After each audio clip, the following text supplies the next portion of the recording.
Good morning. This is the Eager Beaver Show. You are listening to a True North Eager Beaver Media Incorporated podcast.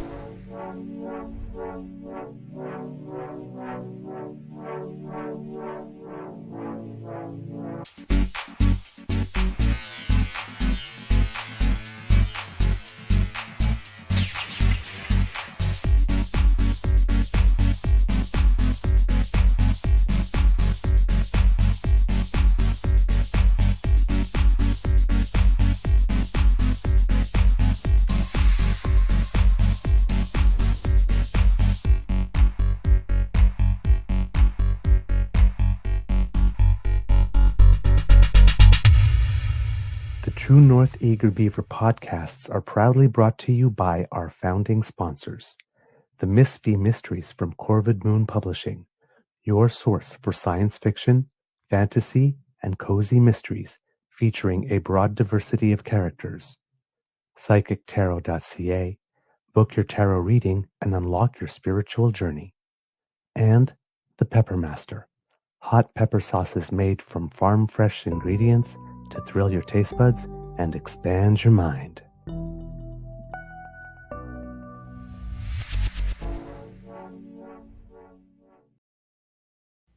Well, good morning and hello, kids and cubs, and welcome to Season 5 and episode number 840 of the Daily Beaver Morning Show. Oh, Canada, always 100% Canadian. Today, recording day is Friday, January 30th, 2026, and it is a lovely day here at the Beaver Lodge. Nice blue sky and no snow. I'm your host, the Eager Beaver, pronouns he, him, hey, Mr. Beaver A. And not with me as usual is my good friend, Mr. Grizzly, who must be back home from Yellowknife now. Big thank you goes to our podcast founding sponsors, the Pepper Master, the Miss V Mysteries from Corvid Moon Publishing, and PsychicTarot.ca. How is your mental health doing today, kids and cubs? Mine is doing fine. I am a little sleepy. I was at the Ottawa Beaver Lodge yesterday because I had tickets to go see a dance performance from the Dance Theatre of Harlem. Great show. They're performing last night and tonight, and both shows are sold out. And unless it's like the Nutcracker at Christmas or that type of stuff, dance performances selling out. Not a typical thing. So very, very happy that was the case. It just goes to show the quality of the company, of course, and their reputation. And then got back home afterwards and was kind of thinking of leaving Ottawa yesterday at around midnight, but I was really, really tired then. And I wasn't sure if I would have been able to stay awake until that time. And I stretched out on the couch and, of course, fell asleep and woke up around 2-ish or so and realized that there was a rideshare that was leaving at 5 a.m. that would allow me to get back here to do a show here this morning rather than having to do it from the Ottawa Beaver Lodge where I don't have access to all the bells and whistles, let's say. And it is our last day here before we leave for our vacation. Yay! We head off to Toronto first for a day just to see my Beaver Sweetie's brother and family to celebrate his brother's birthday. And then on the second, Monday morning, we are in the air. So there's a lot of things to get done today, and I wanted to have a full day here rather than starting later. So I decided to take the rideshare at 5 a.m. I slept a little bit on the way as well, but I am a little sleepy. I've got about 5 hours or so of sleep in 2 shifts, so I could use a little more. There might be a nap in my future today. But preferred to have some time with you here at the Beaver Lodge itself with all the equipment in order to do a better quality show, even though we started a little later. I've had lots of adventures this month. I've had to go back to the Ottawa Beaver Lodge several times, a little more than usual this month. So there's been a lot of back and forthing and to and froing. And I am have I don't really know what I want to say here, to be totally honest. So uh, let's just move on. But yes, mental health doing fine, in a good mood. As I keep on telling you, kids and cubs, I am very anxious for this vacation. I've earned it. I need it. I want it. And of course, the Olympics are coming. Not sure how much of it I'll be able to watch from Mexico, but I am very excited about that. And of course, on that, it's a perfect opportunity to do a little shameless self promotion, asking you to join us on Monday because we're going to have a brief conversation with Devin Haru, who's currently covering the Scotties. But we get a little bit of an update on some personal news from him. And of course, a very quick 30,000-foot view of what and who to look for at the Olympics and Paralympics this year. He was very kind to make some time for us between assignments at the Scotties. And we definitely took advantage of that time. So hopefully you will join us for that on Monday. Presently, here, there is a lot going on. We had Prime Minister meet with the First Ministers yesterday to, again, just to, I guess, give an update and, give an update on things that happened. And then, of course, take in the new information that everybody has since the last time they met and maybe update the overall strategy for what we are doing here. The message of the day seemed to be national unity, um, but there was some undercurrents as well. Um, Getting the day started off, or the news of the day, was a report that appeared, I think, in the Financial Times. If I'm not mistaken. Uh, Stating something that we had reported already before on our show a couple of months ago, actually. Um, but that there has been discussions between some officials in the U.S. administration and some of the people who would like to bring about Alberta separation. And I think that there's a comment here uh, that's important to make here is that there appears to be two different camps. There are Alberta um, people who want Alberta independence, who would like to separate, but would like Alberta to be an independent nation. And then there are Alberta separatists, that it seems, or the Alberta Prosperity Project people who don't want Alberta, they want Alberta to separate from Canada, but perhaps don't want Alberta to be an independent nation. Mm, they seem to really um, be seeking the opportunity to be absorbed by the United States. I think it's more like they really like the idea and would like to separate from Canada in order to then precipitate joining the United States happening. So there are Alberta independentsists, if I take the Quebec language, and there are Alberta um, 51st staters, and they're not necessarily the first step they agree on, but they don't agree on what happens after. Let's just put it that way. According to the Financial Times, Miles McCormick, this was what was written. Canadian politicians have blasted Albertan separatists for meeting with Trump administration officials to seek support for their breakaway movement, with one provincial leader branding the talks as treason. Discussions in Washington between U.S. officials and representatives of the Alberta Prosperity Project independence group, first reported by the Financial Times, triggered uproar among Canadian officials. Indeed, and if I'm reading this article, that is the article that appeared after the one I want to read to you, and that is my bad, is the one that appeared before the meeting, also for Ilya Gridneff and Miles McCormick. This is the one. So, published January 28th. The Trump administration has held covert meetings with fringe separatists from Canada's oil rich province of Alberta as a rift deepens between Washington and Ottawa. Leaders of the Alberta Prosperity Project, a group of far right separatists who want the Western province to become independent, I'm not sure that that's actually true. Met a U.S. State Department officials in Washington 3 times since April last year, according to people familiar with the talks. They are seeking another meeting next month with state and treasury officials to ask for a $500 billion credit facility to help bankroll the province if an independence referendum, yet to be called, is passed. The U.S. is extremely enthusiastic about a free and independent Alberta. Jeff Rath, APP legal counsel who attended the meetings, told the FT, I'm sure they are, because it would be easier to pick off. They kind of like oil, if you haven't noticed what happened in Venezuela, sir. Anyhow, he claimed he had, quote, a much stronger relationship with the Trump administration than Canadian Prime Minister Mark Carney. Um, uh, Okay, that's really interesting. I'm not sure why Jeff Rath would expect to have a relationship with Mark Carney's administration specifically.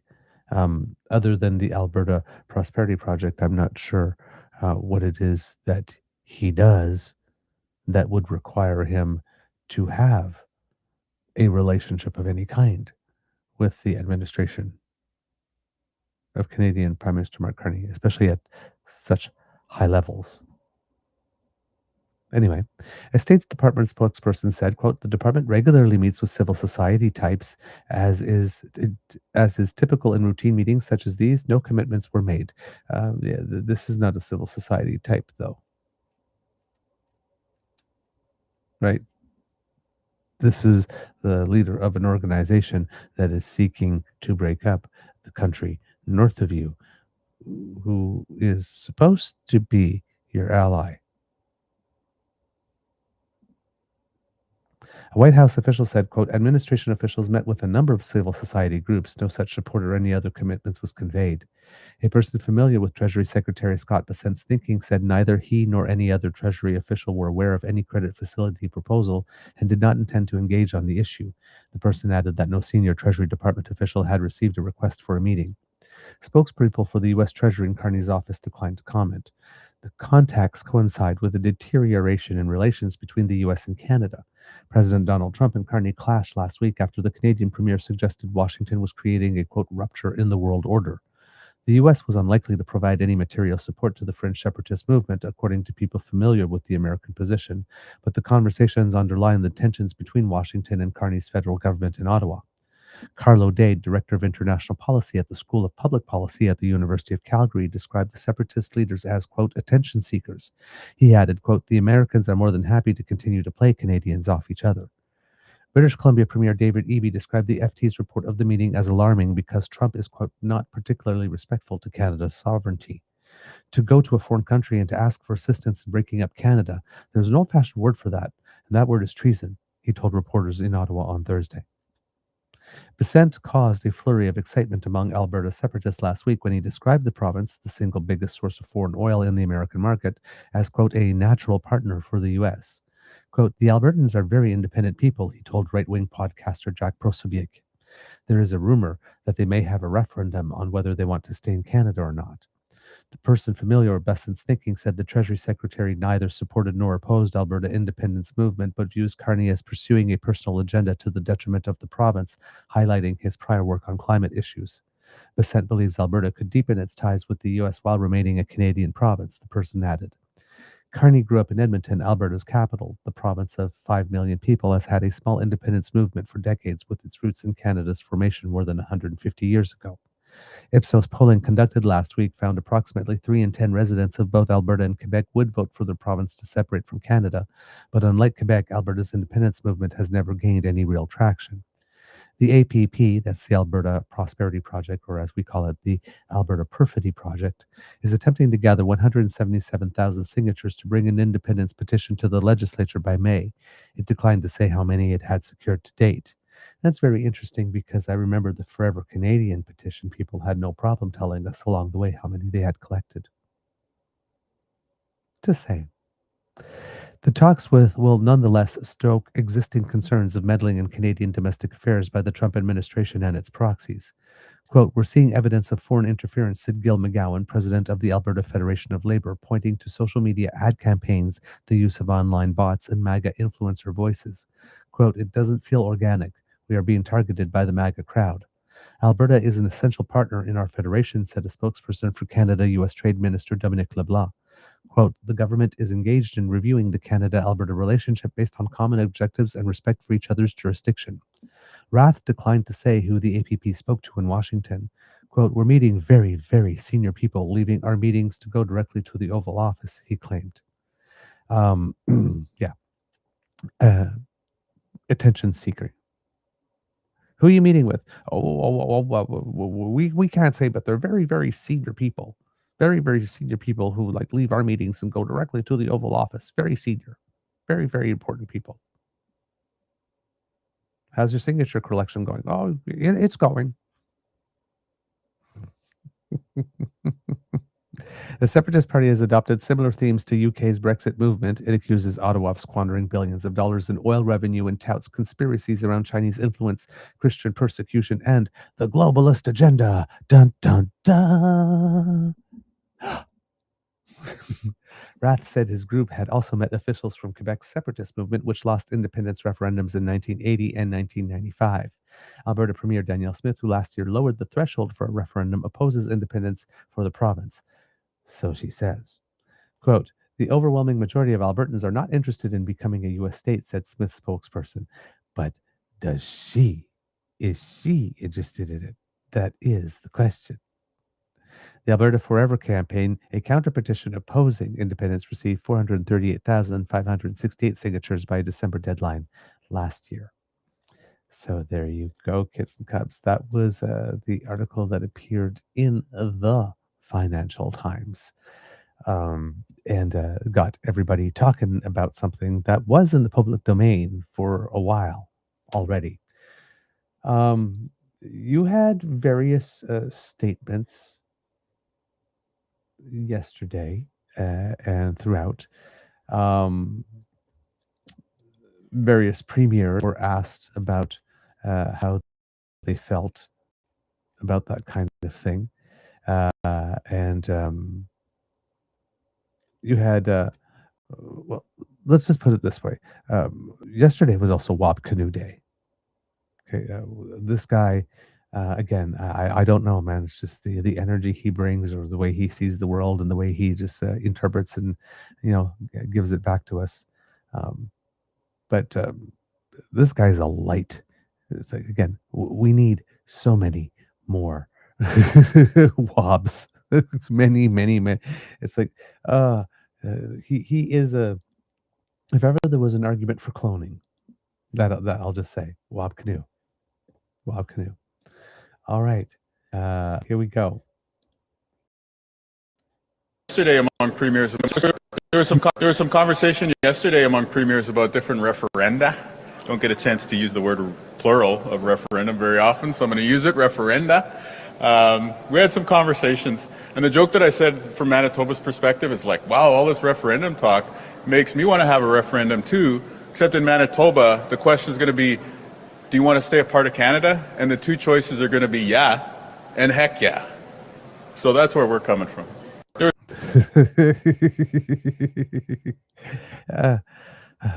Canoe for the win. Again, how can you not love this guy? How can you not love this guy? So that's a little bit, on the lighter side of things, of course. But there are more views here. The Premier of the Northwest Territories, R.J. Simpson, of course, had a few thoughts on the issue, if not of separation specifically, of foreign meddling. So let's see what he's got here. We share a border with Alberta. I have an Alberta birth certificate. I have 2 degrees from Alberta. I mean, I have spent a lot of time in there, and it's, we look at in the territory, Edmonton is sort of our city, I think a lot of people feel. So that's where we send folks who need to travel for medical purposes when we don't have the facilities in the territory. Most of our students go to school in Alberta. So, to say we have a close connection is an understatement. And I am fully supportive of a united Canada and Alberta staying in Canada. I don't want to get too much into international relations, but, I guess I'm not a fan of any sort of foreign meddling in our elections and our unity, actually. we share a border with. All right. So that is Premier of the Northwest Territories, R.J. Simpson. You know, again, how would you put it? It's a safe statement. Let's put it that way. Is going on here, but right, it's better than saying nothing, of course, and or being on the wrong side of the issue, of course, which is really not that great. See, other than R.J. Simpson, there was another premier here that I have, Tony Wakeham, Premier of Newfoundland and Labrador, on the issue. Sorry, this is taking me a little long times to set up, but I just make sure that I have Well, when Doug Ford ran, here, kids and we live in a democracy. People are entitled to have their opinions, and that's what we all think. But when you think about the U.S. and about how would they react if someone was doing the same thing in their country? well, when Doug Ford ran an ad, they cut off top. And so it's very disappointing to see that type of actual actions happen. And but people are entitled to their opinions, and I would hope that the United States would take a higher road and respect the sovereignty of Canada. They may not, but we as premiers, as a country, have certainly taken that stand. I said yesterday, and I stand by it, you know, we are the true North, strong and free. And, you know, there are lots of people who will try to disrupt that. And we have to make sure that we clearly articulate the benefits of being Canadian, the benefits of being part of this federation. And I think, to be honest, David, that we have, there are more things that unite us than separate us. All right, so that is Newfoundland and Labrador Premier Tony Wakeham. Again, pretty safe statement there. Nothing outside of there's some standard statements in this type of situation that you say that are fairly safe, that don't provoke further sides and anything like that. So he's in that ballpark as well with this. The part that, and you're going to hear this a lot, I would hope that the United States respects our sovereignty or whatnot of that kind. Hope is not a strategy, so I like that he said that, you know, the premiers, what their position is solidly for Canada, and that, you know, that there is an agreement, I guess, to make that clear. Would be nice if there were maybe some other actions of some kind, like, for example, perhaps ensuring that our media was Canadian owned. To go along with that, or some media literacy education, or critical thinking education, or civics education boosting, because there is, he's talking about, you know, we have to make it clear about the benefits of Canada. The people who want to leave clearly are not able to see the obvious benefits of Canada. So I'm not sure that getting all together and articulating them would necessarily be enough. There needs to be a little more than that. But again, if you're suggesting more than that at this particular moment, then that could obviously inflame some passions. And sometimes a lot of the reasons for the subdued responses is that, you know, I guess there's a lot of people hoping that the Alberta separatists don't manage to get the 177,000 or so signatures that they need, and that the issue just dies. And the least they say, and the more they sort of lay low right now, the less that there's something out in the public sphere that acts as a rallying cry. Same thing with the situation in Quebec, given that we have two political parties, provincially, the CAQ and the Liberals, that are going to have new leaders, and that might change the whole chessboard there. It may not, may make it so that it's not a given anymore, that the Parti Québécois might win the next election. So there's probably lots of attempts to not talk about that in that way or in those terms, because you don't want to feed into the narrative of inevitability. So, right. And again, you know, the prime minister just did one speech in Quebec City where he tried to place something in some historical context, made from the Plains of Abraham. And if you're going to speak from the Plains of Abraham and reference what happened there, you are going to draw some fire. That's just natural. But yeah, that type of discourse was seized upon immediately by the Parti Québécois to try and froth it in to something that it could put itself in the victim position and claim some type of offense and go out and fundraise on that and make the case that Canada is just it's not that Canada is bad, it's just that they just don't get it, and they're irredeemable. They're just irredeemable. They don't get it. They never will. And we will just never be home there because they just don't get it. That type of narrative. So yeah, you don't want to feed that by perhaps giving going back to history to try to make a point about today, and then having to leave certain events out of your story because, well, you can't tell the whole story because your speech would never end. And when you don't tell the whole story, well, then, who you omit from the story then becomes a reason for people who identify with those groups to then, take opposition to what it is you have to say. It just automatically inserts noise into your message. And again, if you're communicating, the goal is to try to not have noise in your message whatsoever. So there could be, I can understand some motivations for wanting to play in the safer sandbox here. We have former premiers as well who had some thoughts to share about such matters.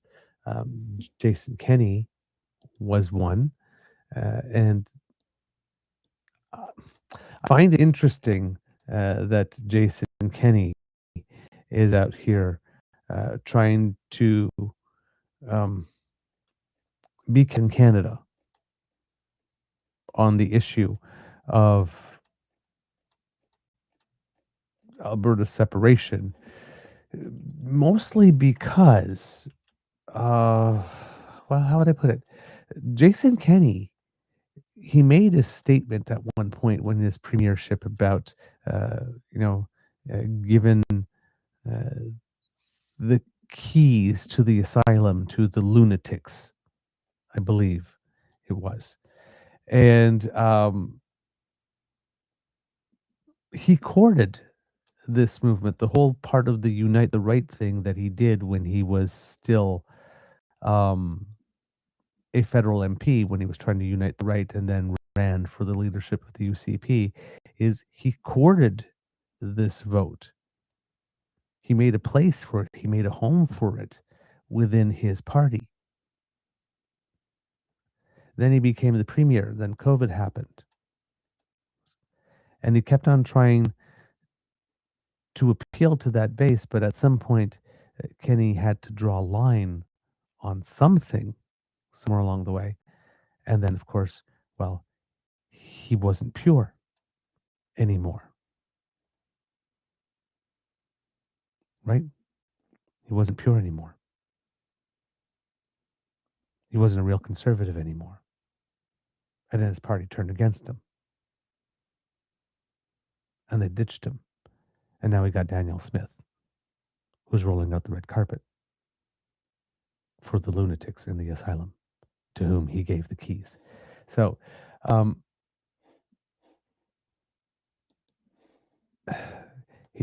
he might be saying the right things. I don't know how much he really believes it, or how much of this is just sheer opportunism.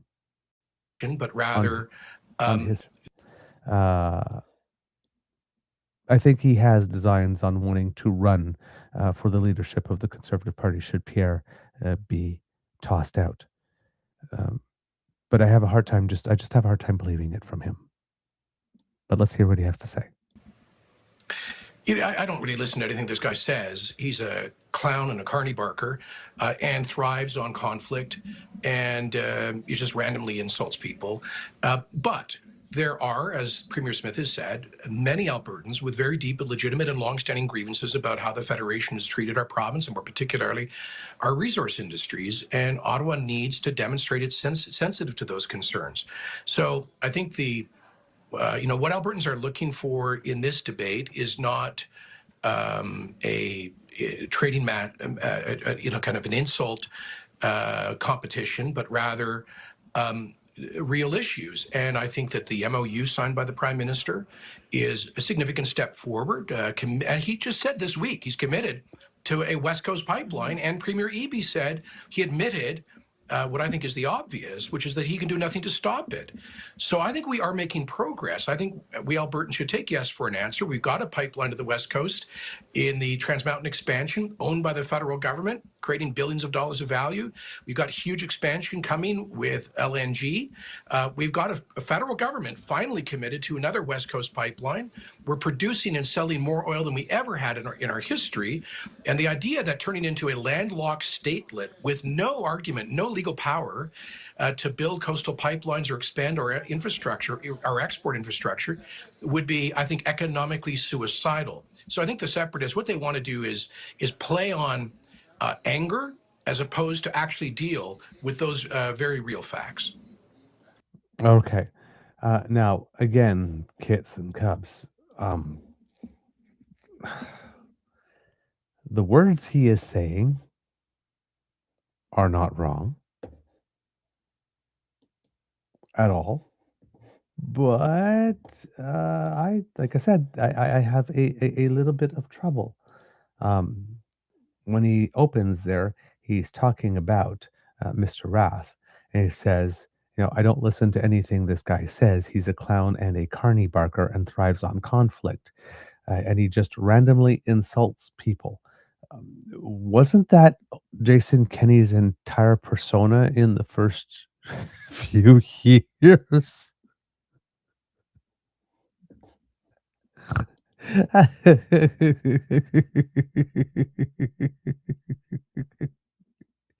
He was the belligerent guy. He was the bulldog. He was the one that was going all. I mean, it's just really interesting. And then when he's talking about Premier David Eby, that Premier David Eby finally admits that he has no power to stop it, so he thinks it's progress. Premier David Eby admitted a while ago that he has no power to stop it. The government of British Columbia already went to court to try that with TMX and ended up losing. But for Jason Kenney to sit there and smugly say that Premier David Eby could do nothing to stop it, if Premier Eby really did want to stop it, he maybe has no legal or constitutional recourse. But David Eby could decide as Premier to mount a huge public relations campaign against that and get so many people inflamed and impassioned about wanting to stop the project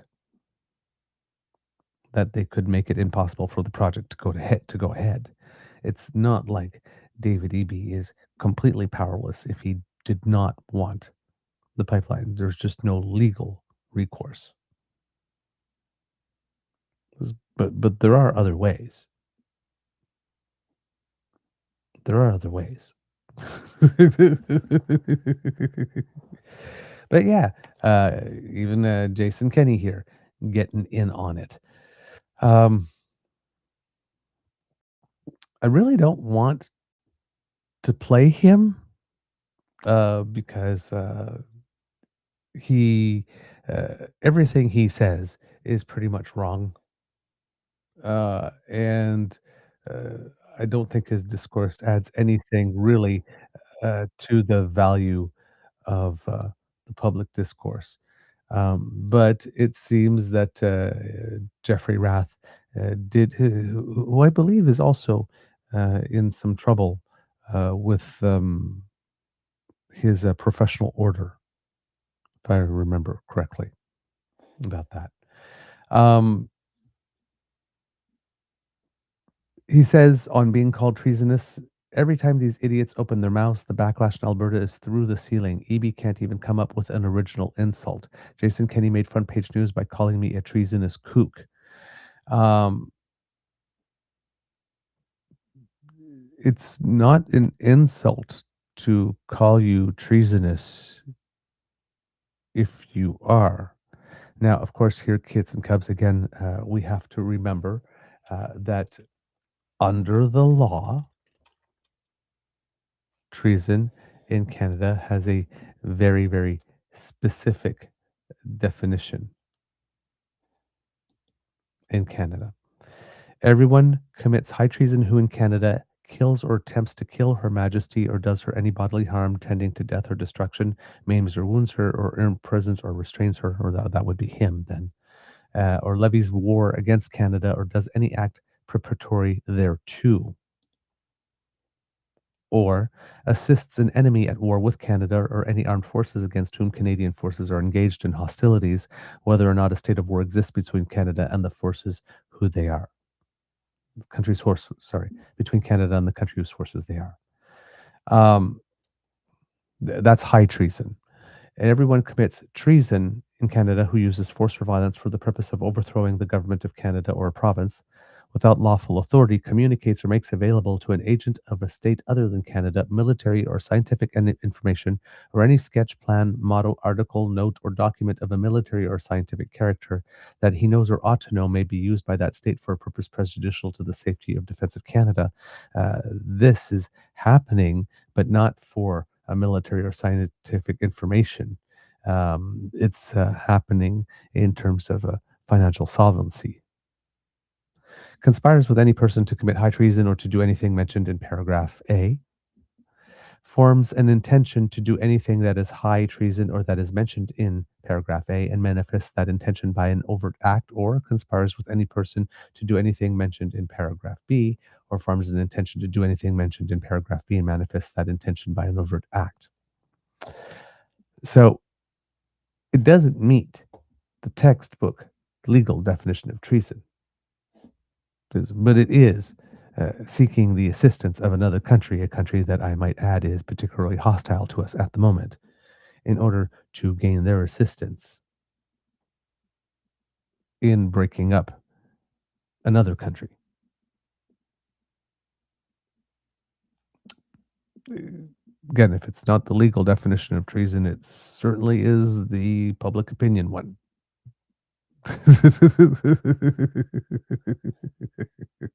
Right?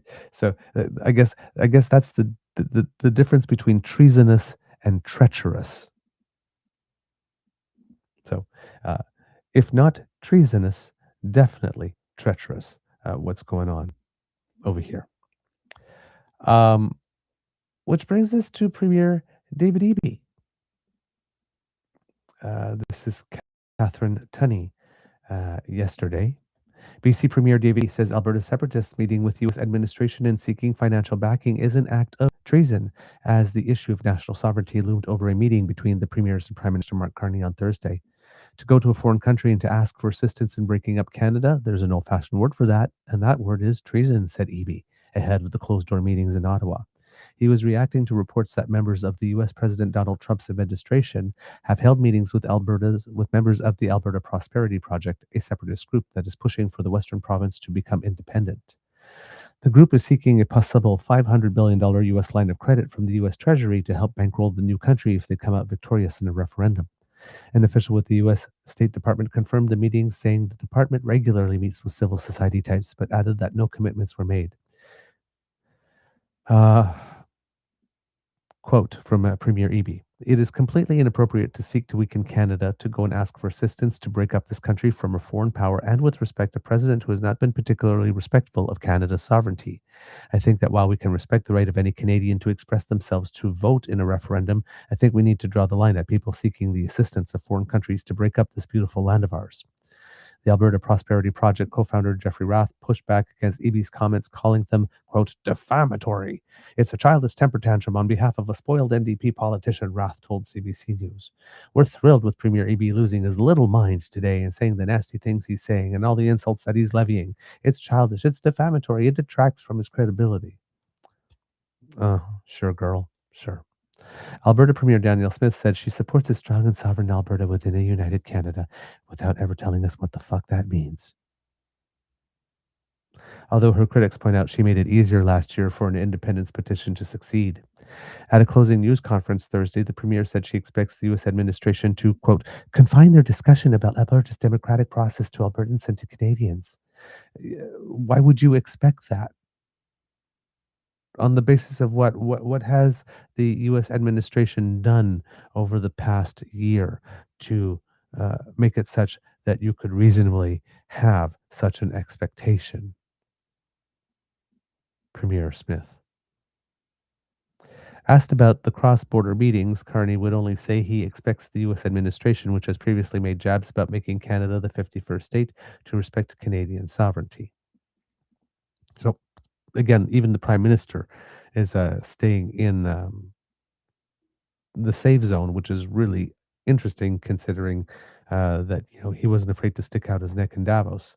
But on this one, staying in the safe zone, there's only so many times you can punch the U.S. administration in the face, of course, and get away with it. So it might have been too soon to take another one at the moment. But again, I hope that they would respect sovereignty, or I expect them to respect our sovereignty. We know they don't. We need a better line than I expect them to respect our sovereignty, because they don't, and we have no basis upon which to have that expectation. We would like them to. Yes, in a normal world, we could have that expectation. We certainly would like them to do that, but we can't be saying at this current moment in 2026 that we expect them. I don't expect them to do anything that's respectful to our sovereignty. In fact, I expect the worst. And I expect that it's going to happen for the next 3 years. Because during his first term on our show, we kept on pointing out how Canada was his favorite punching bag. Every time something was going wrong for him or he needed a distraction, he put our name in his trash mouth. That hasn't changed. He started off his whole presidency going after us. Well, the whole Governor Trudeau and 51st state thing. Nobody should have an expectation. It should be the expectation that another country respects our sovereignty, but we have a country that clearly does not. Has made it clear that they do not. They gleefully do not respect our sovereignty. So we need a better line than we expected. Just say. It feels like empty calories because it is. If the response is not satisfactory, it's because it isn't. So if I had a comms team there, I would be working on something a little stronger than that. The Prime Minister said Trump has not raised either Alberta or Quebec sovereignty in the leaders' conversations. Quote, I'm always clear in my conversation with President Trump to that effect, and then move on to what we can do together, he said. Manitoba Premier Wab Kinew joked to reporters early in the day that all the talk makes him want to have a referendum as well. We showed you that clip, of course. Ontario Premier Doug Ford urged Smith to stand up and say enough is enough. So Doug Ford, again, pretending to be Captain Canada here, but trying to deflect from his own troubles here by throwing Danielle Smith under the bus. What do you think about this, Doug Ford? It's like, oh, I think about this. But, Premier Smith, it would be really nice if she could stand up and say enough is enough. It's like in class. It reminds me of a joke I heard back in the day. It was Ed Broadbent, Brian Mulroney, and John Turner were in class together, math class together. And the teacher goes on the board and writes 2 + 2 =? And then says, Mr. Mulroney, he goes, do you have the answer? Then Mr. Mulroney is like, well, I think you should be asking that question of my colleague here, Mr. Turner. I hear that the dog maybe ate his homework yesterday. Then Oh, Mr. Turner. No. I think you need to ask that question to Mr. Mulroney. You asked him first, and he did not answer. He deflected. Maybe he didn't do his homework. And meanwhile, you got Ed Broadbent in the back of the class going, "The answer is 4. The answer is 4."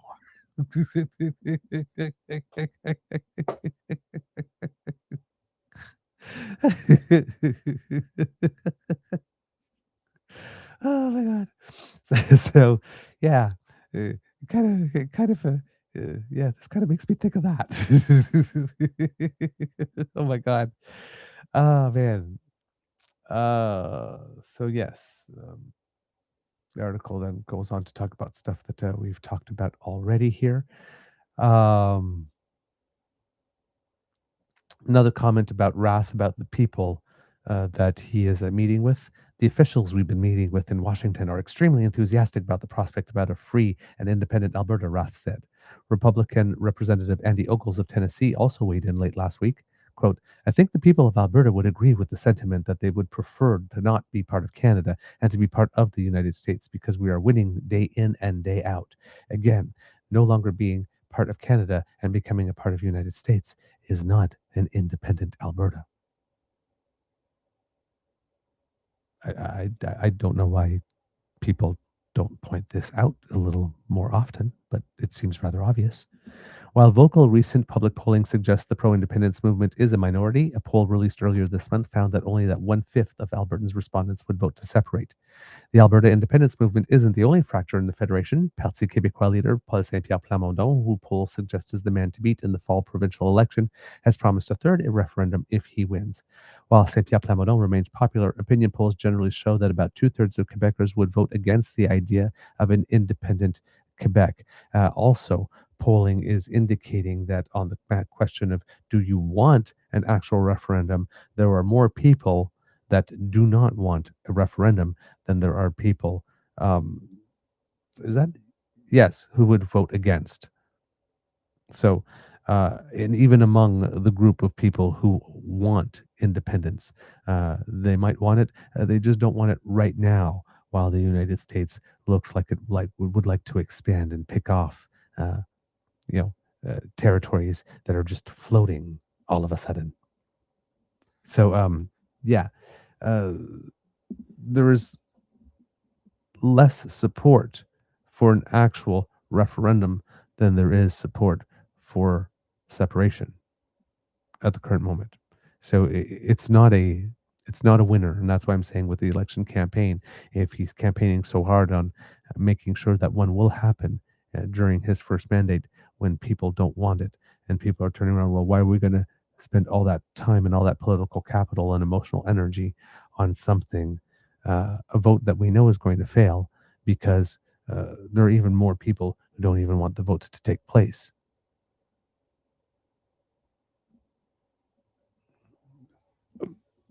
That could become an election issue that makes it such that, with a newer leader for a new party that's charismatic, the Parti Québécois experience a fate similar to that of the Conservative Party of Canada. Might just be a message and a policy platform that is just so untethered to the current times that there's no market for it. The back and forth between the PQ leader and Ottawa has heated up in recent days. Saint-Pierre Plamondon has been critical of Carney's speech last week about the Battle of the Plains of Abraham, when the Prime Minister described the 1759 battle as the start of a partnership between French and English people in Canada and called for national unity. Quote, Mr. Carney, Quebec does not exist because of Canada. In fact, Quebec has survived in its difference and specificity despite Canada, Saint-Pierre Plamondon said to a standing ovation at the PQ convention over the weekend. This is Pierre Plamondon trying to make Carney sound like Trump when Trump said Canada lives because of the United States, except that Mark Carney did not make any statement specifically saying that Quebec exists because of Canada at all. Last year, the head of the Canadian Security Intelligence Services, or CSIS, said he's bracing for the possibility that foreign adversaries could try to meddle in the two possible sovereignty referenda. Dan Rogers told CBC's Power and Politics in November that CSIS doesn't have a role in Canadians exercising their opinion, but agreed the manipulation of information could be a vulnerability. Quote, "We definitely have to be attentive to the possibility of information operations or interference," he said. So, there was a little press conference thingy that happened after the ministers' meetings, and the Prime Minister got to speak first, as one would expect, and the chair of the Council of the Federation got to speak second, of course, as one would expect, and then it was open to the journalists. And well, you know, journalists, right? If it bleeds, it leads, and if there's blood in the water, they like to go there. And well, you know, we had David Eby already let people know how he felt about Alberta separatism and Alberta separatists, specifically the ones colluding with high senior officials, allegedly, in the United States. So the question, of course, Premier E. For the productive discussion today. Thank you. All right, so Thank you, let's Premier. take a Thank you, Prime Minister. We'll move to question now. Please make sure to address who your question is to. Ian, first question. Ian Bailey, Globe and Mail. First question to Premier Eby. You went into the meeting this morning talking about treason, given that Albertan sovereigntists are associating with the Trump administration. You said you wanted to have this addressed in the meeting. Was this addressed in the meeting? And also to Premier Smith, if she wants to comment on it, as well as the Prime Minister. Thanks, Ian. Are we good? First of all, I'd like to thank my colleagues. There is a huge issue of priority in British Columbia, which is the extortion threat faced by the people of Surrey. I know it's present in other provinces across the country. For all of us to come together and call on parliamentarians federally to pass Bill C-14 as expeditiously as possible is crucial for us. What we're seeing in Surrey is it's a terror attack in slow motion, and you would never dream of giving refugee status to someone who participated in a terror attack, but that's exactly what's happening. Under our current system, that loophole has to be closed. This is one of the provisions in C-14 that we're looking to get passed. I would also like to thank the Prime Minister for highlighting a key advantage of our country, which is clean, cheap electricity. British Columbia is keen to work with the federal government on regionalization of power grids, supporting our friends in the Yukon, our trade partners next door in Alberta, around clean, reliable, cheap electricity, and that work across the country is crucial to our future. Finally, Ian, to your question, this is a country my grandparents fought for, that many people before them helped to build. It's made up of First Nations who have been here since time immemorial, as well as immigrants who just got off the airplane today with hearts full of hope of their new adopted country. This is a country we have to fight for, and there are lots of people who would like to take it from us. We need to express in this moment, especially when the country faces such a profound threat, we need to express that we will fight for this country, that we'll stand up for it, and that those who don't wish to, those who would solicit a foreign government to try to come in and take over our country or break it up, that's not part of our vision for Canada. That's not Canadian conduct. And in fact, that is, I described it as an old-fashioned word because we haven't had to use it for a long time. In my opinion, that is treasonous activity, and it needs to be called out. It needs to be stopped. Now, I'm not talking about debates that we have inside the country among Canadians about how we order ourselves, our relationships between the federal government and the provinces, referenda that might be held. I'm talking about crossing the border, soliciting the assistance of a foreign government to break up this country, and I don't think we should stand for it. Premier Smith, I think it goes automatically. Oh, it goes on automatically when I speak? It's working? Oh, okay. It works. Well, let me just support Premier Eby and his comments about C-14. We think that's very important to get passed. We've also, when he called for the Lawrence Bishonois gang to be declared a terrorist group. We also agreed to that. I'm glad he's open to expanding the interties. We look forward to selling him some more excess solar and wind power. And as you can see, we've got lots of things that we can work on together.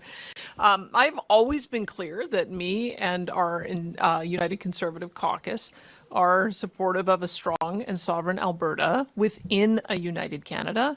That is one of the bills that we passed when I first came in. But I think we also have to be realistic that 10 years under Justin Trudeau's government, our province was relentlessly attacked. Our economy was relentlessly attacked, not only for our economy, but our provincial rights and also our personal freedoms and our way of life. And so when you look at the polls, they suggest as many as 30% of Albertans have lost hope. That's about 1 million people. And I'm not going to demonize or marginalize a million of my fellow citizens when they've got legitimate grievances. What we need to do is we need to give Albertans hope. We need to show them, not just tell them, not just words, but with actions that Canada can work.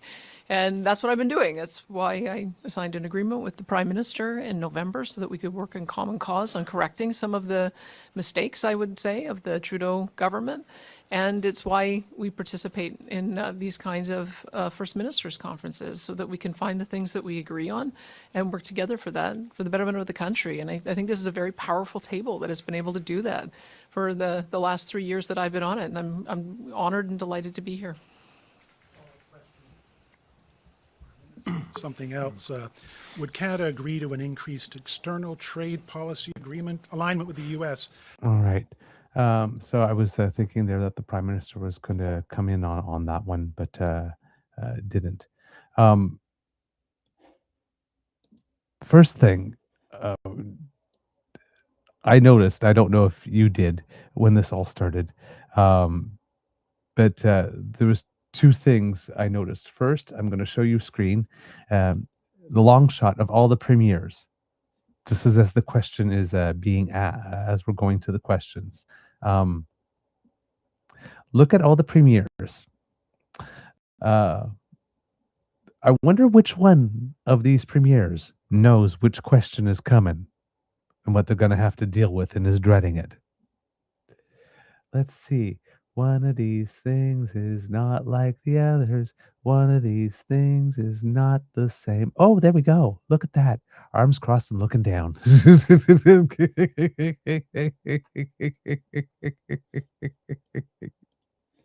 And the other thing was, as the question is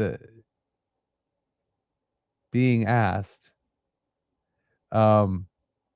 the camera zooms in to Premier David Eby.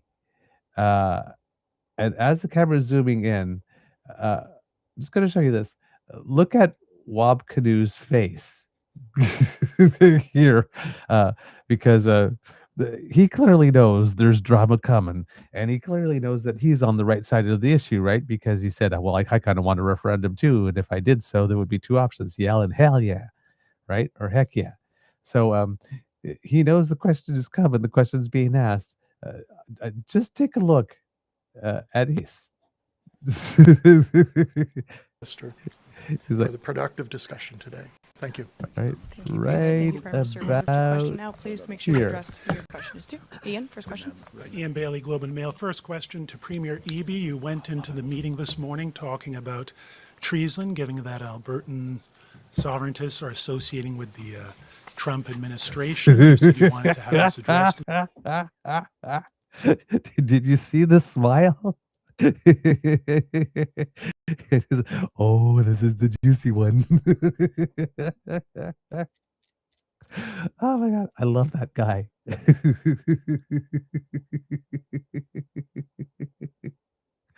Oh my God. Oh man.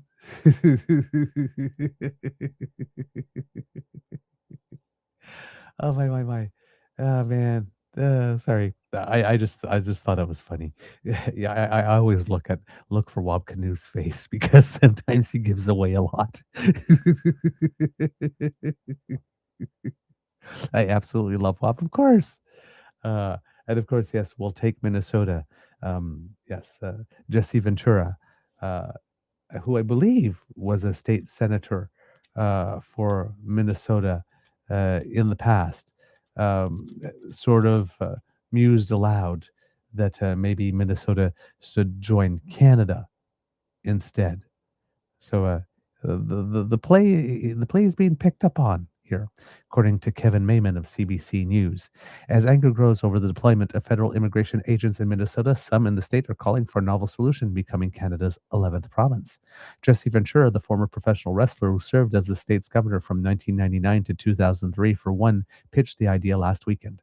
Quote, instead of Canada becoming the 51st state of America and lose their health care, I'd like to see all of us become Canadians, Ventura, now a political commentator, said on an episode of the Spin Sisters podcast. Immigration and Custom Enforcement agents, ICE, shot and killed two people in Minneapolis this month amid massive protests and calls for them to leave the state. U.S. President Donald Trump sent agents into Minneapolis and St. Paul in early December, the latest cities in his administration's ongoing controversial immigration crackdown.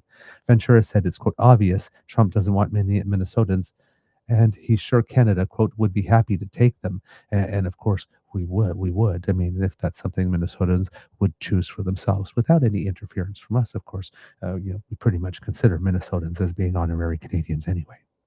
So, yeah, why not? When the podcast host chuckled, he doubled down. I'm serious about this, Ventura, who has a history of unconventional ideas expressed bluntly. I think someone seriously should contact Canada and ask them if they're open to this. For Minnesotans, the idea is not new. They've mused about the possibility, and online posts and advocates have cropped up in local news outlets over the years with renewed interest in recent months. The state shares a border with Ontario and Manitoba, and its twin cities are farther north than Toronto. John Vaughan, a resident of Stillwater just outside St. Paul, wrote to the Twin Cities Pioneer Press last March suggesting Minnesota become Canada's 11th province, citing similarities in accents, climate, and love of hockey. I have long felt an affinity for our northern cousins, he wrote, concluding that the new province could be called Manitoba. Vaughan tells CBC News his half-joking proposal now seems, quote, more reasonable in light of recent events. Things have kind of taken a dark turn here, he said. Vaughan said he's been seen much of Canada, traveling to all the prairie provinces and is planning a trip to Nova Scotia. He even turned his Manitoba gag into bumper stickers, which he says his family members are too embarrassed to put on their cars. Jokes aside, Vaughan is still worried about ICE's presence in his home state. Quote, I share a lot of the sentiment with my neighbors that it's just difficult for us to believe that this is happening. It's basically an invasion, and we all wish that it would stop soon. Such sentiments reflect a growing anger among Minnesotans as masked agents of the U.S. government are killing American citizens in the streets, said Asa McKercher, the Hudson Research Chair in Canada-U.S. Relations at St. Francis Xavier University in Nova Scotia. Quote, I think it gives a sense of what a flashpoint Minnesota has become. McKercher says residents of the Democratic-run state have long in common with Canadians, including similar social programs and community-mindedness. Calls to swap countries have also come from north of the border, if only in jest. Earlier this month, in response to Trump threats to both ramp up tariffs and annex Canada, Ontario Premier Doug Ford told reporters he would make a counteroffer to buy Minnesota and Alaska. However, McKercher notes that the U.S. Supreme Court established after the Civil War that a state cannot secede from the Union without agreement from all other states. The only other way to leave would be by force. No state has a right to do this unilaterally, so legally it's just not in the cards, he said. Ah, darn. Then again, some would say, well, it's not exactly like we have a U.S. administration who cares much about the law now, does it? No, do we? So, yeah, there you go, kids and cubs. I'm looking at the chat here. It says that the bumper stickers are genius. Get Pizzi Pio. Yeah, I agree. I like that. Oh, man. And it seems that there are independent journalists now are being arrested in the United States. I saw something about Don Lemon earlier, and now, according to Kit Uncover, independent journalist Georgia Fort was also arrested by federal agents earlier for reporting on the church protest in Minneapolis. She was live streaming when agents arrived to take her. Don Lemon was reporting at an awards show, if I'm not mistaken, when he was taken into custody. I'll just take a look at that here. Yep, arrested by federal authorities. Here it says, let's go to NBC News here. Former CNN anchor Don Lemon was arrested by federal authorities Thursday night, according to his attorney. Lemon, 59, was taken into custody by federal agents in Los Angeles, where he was covering the Grammy Awards. His attorney, Abby Lowell, said in a statement. Details of the charges were not immediately available. However, the Justice Department promised to pursue charges against Lemon after the independent journalist covered a protest at a Minnesota church last week. Quote, instead of investigating the federal agents who killed 2 peaceful Minnesota protesters, the Trump Justice Department is devoting its time, attention, and resources to this arrest, and that is the real indictment of wrongdoing in this case, Lowell said. This unprecedented attack on the First Amendment and transparent attempt to distract attention away from the many crises facing this administration will not stand. Don will fight these charges vigorously and thoroughly in court, Lowell said. Lemon's representative and a representative for his husband did not immediately return requests for comment. Lemon's arrest is the latest development in the federal government's immigration crackdown in Minneapolis, in which 2 citizens have been shot and killed. 3 people who disrupted the same church service in St. Paul that Lemon covered were also arrested. Demonstrators gathered at the service because its pastor allegedly works for Immigration and Customs Enforcement. How can you be a pastor and work for ICE at the same time? And still be right in your mind? I find that extremely interesting. Wow. Okay. Weird. Very, very, very weird. In other news, kids and cubs, the Progressive Conservative Party convention has started, and today is the day that people will vote. Prior to the vote, ReRun Poilièvre will make his big speech to tell them why it is that they should vote for him still. It seems that, according to the at-issue panelists, not everybody on the floor, even though they had to pledge some type of allegiance to Pierre in order to be chosen to be a delegate, may not be thinking that anymore.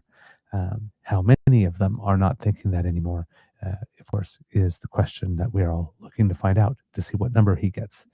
But according to JP Tasker, Conservative leader Pierre will take to the stage tonight for what could be one of the most important speeches of his political career as he tries to get delegates at the party Calgary convention to keep him in the job. That's one of the things that's a little bit underreported, right? It's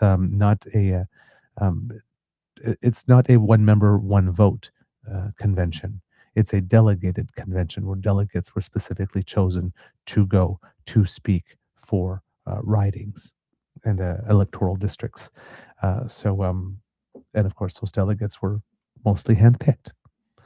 That speech, which is slated to begin around 8:30 p.m. Eastern Time, will focus on issues he's championed that resonate most with disaffected voters: curbing immigration, cracking down on crime, and tackling cost of living and affordability concerns. And as the Alberta separatist movement becomes more of a force with the possible provincial referendum pending, Poilièvre is also expected to address feelings of alienation in his remarks to a crowd with strong Western representation. Like Prime Minister Mark Carney, who crafted his speech in Davos himself, Poilièvre is personally writing and revising much of what he will say on stage. Ooh, that's probably not a good idea, sources close to the leader told CBC News. Poilièvre will likely point to the successes he's had as a leader.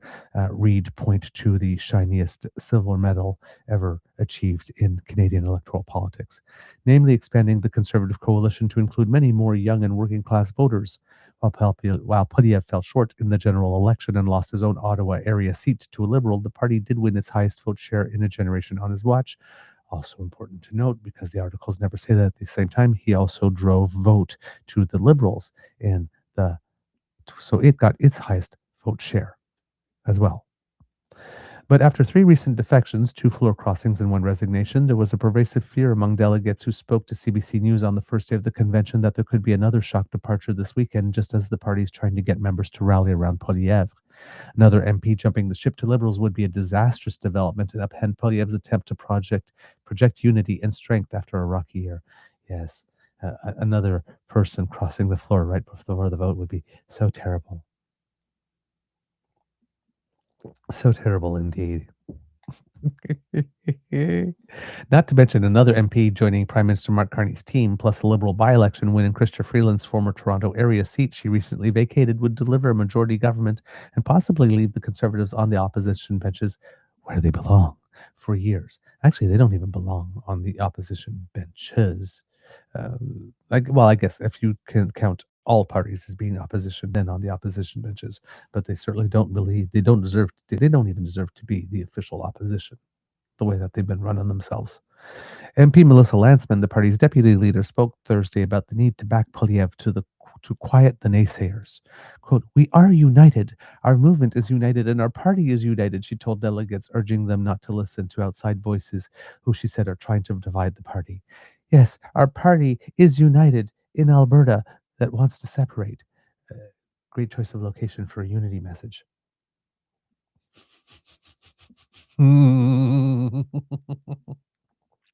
After Poilievre's hour-long remarks tonight, delegates, oh my God, he's going to speak for a whole hour? Really? Ugh. You don't need an hour to convince people to vote for you, dude. You might actually turn them off. You don't need an hour. After Poilievre's hour-long remarks tonight, delegates will have 2 hours to vote in the leadership review that will decide his fate, and the result of that secret ballot will be announced sometime later in the evening. The ballots from the roughly 2,500 delegates will be counted by hand, which could make for a long night. That's another red meat virtue signaling thing, right? Like this, we counted our ballots by hand. Yeah. What's really going to matter, however, is will you keep the ballots after they're counted, or will you destroy them immediately? Like happened in the previous leadership race, the one that brought Andrew Scheer to power, I think, if I remember correctly. On the last ballot, because Bernier was leading the entire way until then. All right. Under rules spelled out in the Conservative Constitution, a leader who loses the general election must go through this sort of review if they don't resign. Delegates who are generally elected by fellow Conservatives in the electoral district associations where they reside will decide whether they, quote, wish to engage the leadership selection process when they get into the voting booth according to the party rules. A clear majority of delegates are expected to endorse Poilievre staying on as leader. There are few, if any, public signs of dissension among those who have traveled here to Calgary. Many were wearing United with Pierre buttons on their lanyards. But the margin matters. Some party sources have floated 84% as a figure Poilievre should reach. That's what former Prime Minister Stephen Harper got in his 2005 leadership review after he lost his first campaign. Other figures in the party are confident Poilievre can do better than that, but are reluctant to give a number in case he falls short. There's always a chance the vote could go sideways.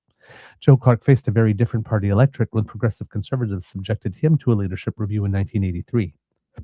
But, like now, some members were frustrated with often falling short to the Liberals and underperforming in Quebec.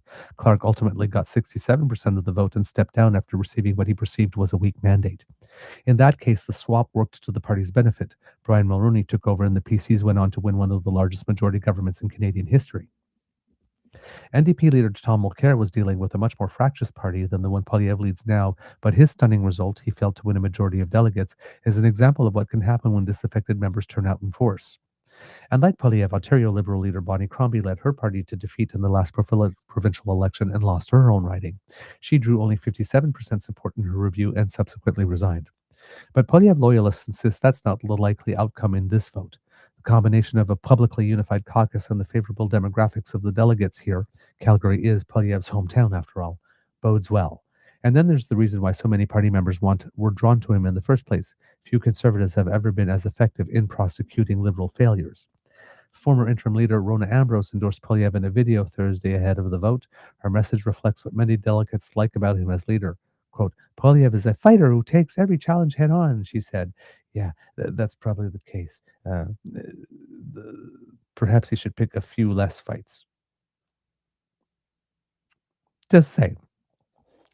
Ambrose is in. I'm not sure if she's taken some time to check on her former party to see what it's like, because it's a bit of a mess. But yeah.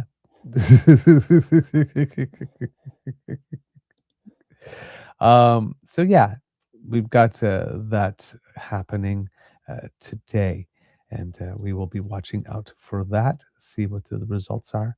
Again, I'm like I said, I don't really have a sense at all about what the number would be. Everything does seem to have that sort of air of inevitability to it in terms of a high number for him. Sorry, in terms of high number for him, but he has just been so bad since he went on that podcast. Well, since the election, really, but particularly since he went on that podcast and made those comments about the RCMP, that there's a part of me that has to believe that there's got to be some conservatives in the party that,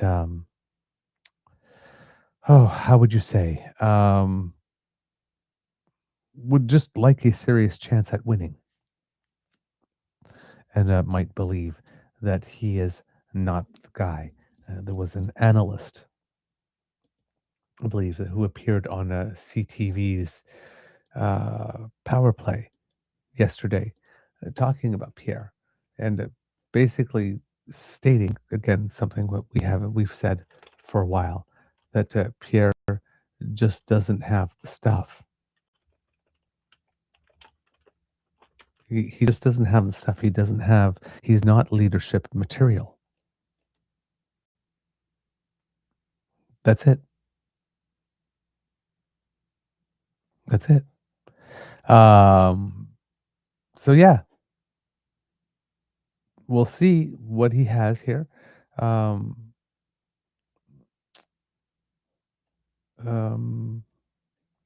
was hoping I could find it very quickly, but no, I can't. I can't find the analyst comment there. I had seen it earlier this morning, but I guess I had not bookmarked it because I hope.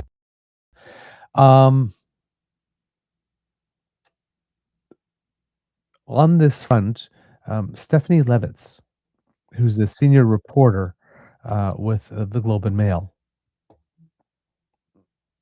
I think pretty much sums it up here in coverage from CPAC at the convention itself. I think she really does nail it here because she's looking at the contrast between the current prime minister and the leader of the opposition, and trying to reflect back what Canadians might be seeing when they look at both. I'm thinking about how, remember early days, Mr. Poilièvre, everything's Canada was broken, Canada was broken, Canada was broken. And one of the strengths that the Liberals maintained for themselves at that time was saying, hey, wait a second. You know, this is a good country. We're good people. We have good things. It's that message of hope that we know Mr. Poilièvre has been trying to emphasize a little bit more. But I think in the speakers we just had now, you had an absolute preview of the arc of the address that Mr. Poilièvre is going to give before the leadership, right? It's going to be to talk about their strengths, picking up ridings like the one in Newfoundland and Labrador that we heard from the MP there. You're going to hear about his outreach to communities that are affected by specific criminal justice issues. We heard that from Arpan Canna. And then you're going to get to Aaron Gunn, where Aaron Gunn was talking about that arc of history, and he was talking about workers and uniting the country, rallying around the flag. I absolutely agree with JD that nationalism is the order of the day right now. Think of the Prime Minister sitting with all of the premiers. Yep. Mm-hmm. And Canadians, I think both the base of the party, shall we say, and Canadians writ large need to be able to mentally replace the image of Mr. Carney with Mr. Poilièvre at that table of the premiers. And they can only do that if Mr. Poilièvre can speak to that and see how, emphasize where he thinks Canada is going. Not where it's been necessarily, but where he thinks it's going. Yeah. So, a very astute comment here by Stephanie Levitz, and I think the issue for Pierre is that people cannot picture him at that table. They just can't picture him at the table in any way, shape, or form. They don't see him as a serious contender. They don't see him as a serious person. They certainly don't see him as having gravitas any similar to what Prime Minister Carney has. We talked about bad numbers for Pierre going into this. There are some other bad numbers. Bruce Anderson pointed them out from their latest survey with Sparks Advocacy at the moment. This table came out comparing Mark Carney and Poilièvre. Mark Carney in red, Pierre Poilièvre in blue, and they have some characteristics, and they asked which of these two political leaders is more knowledgeable about the world. Carney 68%, Pierre Poilièvre 32%. More intelligent, Carney 67%, Pierre 33%. A kinder person, Carney 66%, Pierre Poilièvre 34%. More able to think through Canada's challenges carefully, Carney 65%, Poilièvre 35%. More able to bring Canadians together, Carney 64%, Poilièvre 36%. More truthful and honest, Carney 63%, Poilièvre 37%. Closer to your personal values, Mark Carney 63%, Pierre Poilièvre 37%. Crudely, roughly, it's 2/3 to 1/3 on all of those characteristics that people might be looking for in a leader. People just don't see him at the table, and certainly not instead of Mark Carney.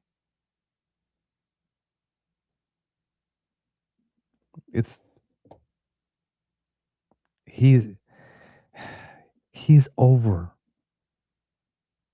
And somebody in his party should really be telling him. But instead, they're all blowing sunshine up his butt. He's not in a good position. And so long as Donald Trump keeps on doing what he does, the main issue, leadership,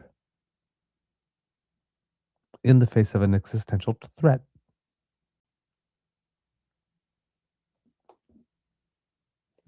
that issue has not changed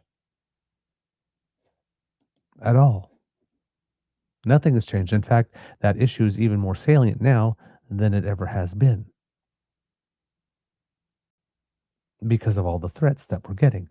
Speaking of that, Donald Trump kind of confirmed yesterday that he has backed away. He has tackled on 100% tariffs on everything because, according to Darren Major of CBC News, U.S. President Donald Trump is threatening to slap a 50% tariff on Canadian aircraft and says his administration will decertify, quote, those planes, mentioning by name a series of jets by aerospace company Bombardier.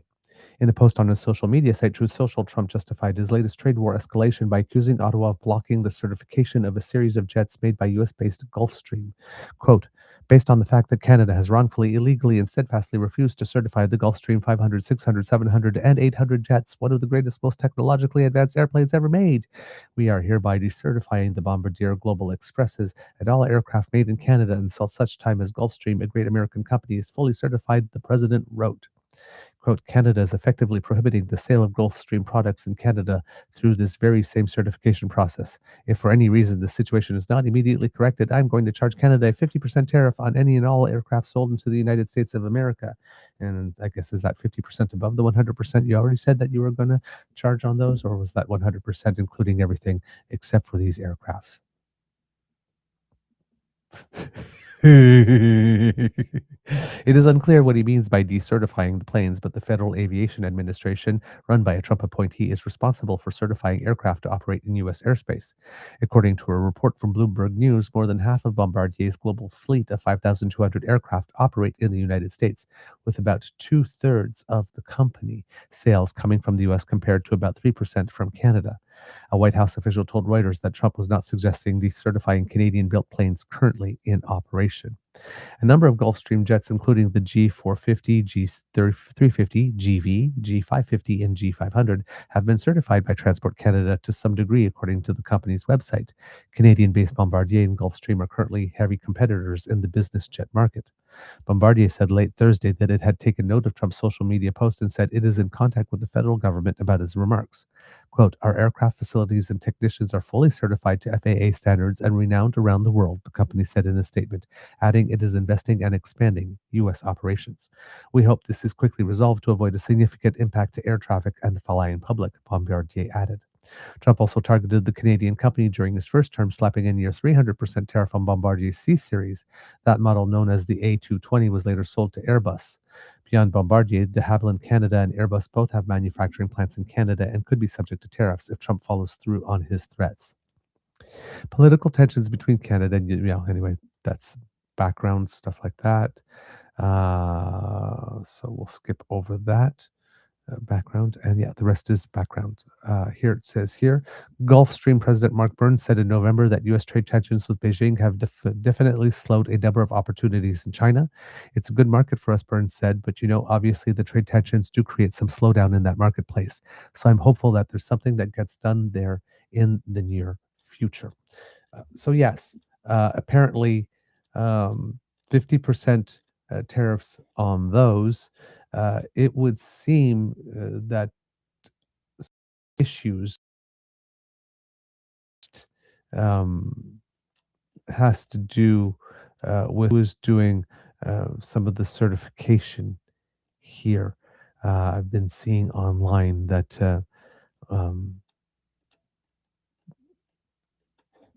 industry in the United States has more leeway to certify itself, and that their word is taken for it, as opposed to the case here. And considering what has happened in the United States with the crashes of all those planes from Boeing, the 737 MAX, I believe it is, we would be a little more skeptical of companies certifying themselves rather than having an independent process. The clarification that the decertification wasn't going to apply to jets already in the air probably came from a lot of Donald Trump's colleagues in the rich business elite world who probably own them and get around on them and said, "What the hell are you doing? Why are you decertifying my ride?"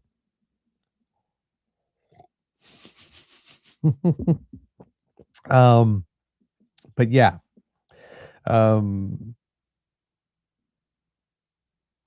It's listen, it's an attack on our aerospace industry, of course. This is one that he might be less inclined to tackle on, unless, again, his business friends who buy um, these airplanes really like the Bombardier model and would not like to have their comfort disrupted, and had a way to convince him that this may not be a good idea. Perhaps. Perhaps. All right. Yeah.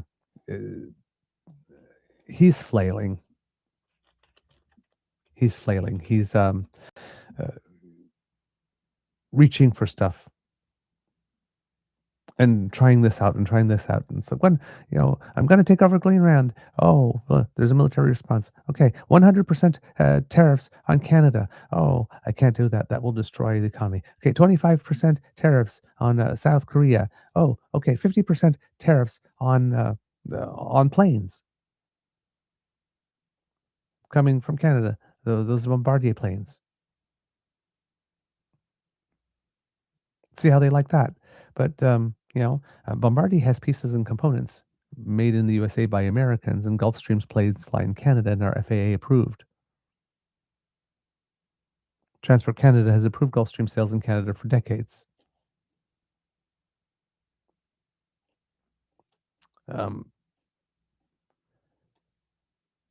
There is, maybe it's another one of those plays, depress the stock and then pull back and then, make some money. But yeah, here, the U.S. flies over 2,600 Bombardier aircraft, one of them owned by Fortune 500 companies, as well as U.S. millionaires and billionaires who donate to Trump. You know who else flies them? The U.S. Air Force for battlefield communication. Yeah. One of the reasons why the G700 and G800 are taking longer to certify in Canada and elsewhere is because the countries are less likely to trust the FAA after the 737 MAX disasters. I don't think Trump improves that trust by pressuring the FAA to pull Bombardier certifications. This comes from an account called PolicyHawk at CDN PolicyHawk, which is a very much a recommended follow if you are on Twitter. So yeah, the fact that there are 2,678 Canadian-made Bombardier aircraft registered in the U.S. at the moment, according to aviation data provider Cirium, probably made it such, again, that the president had to make the clarification. Bombardier responded, stating, "We have taken note of the post from the President of the United States to social media and are in contact with the Canadian government. Bombardier is an international company that employs more than 3,000 people in the U.S. across 9 major facilities and creates thousands of U.S. jobs through 2,800 suppliers. Our aircraft facilities and technicians are fully certified to FAA standards and renowned around the world. We are actively investing in expanding our U.S. operations, including a recent announcement in Fort Wayne, Indiana. Thousands of private and civilian jets built in Canada fly in the U.S. every day. We hope this is quickly resolved to avoid a significant impact to air traffic and the flying public." Huh. And it would seem, well, nope, sorry. That's my bad. I thought I had something there, but yeah.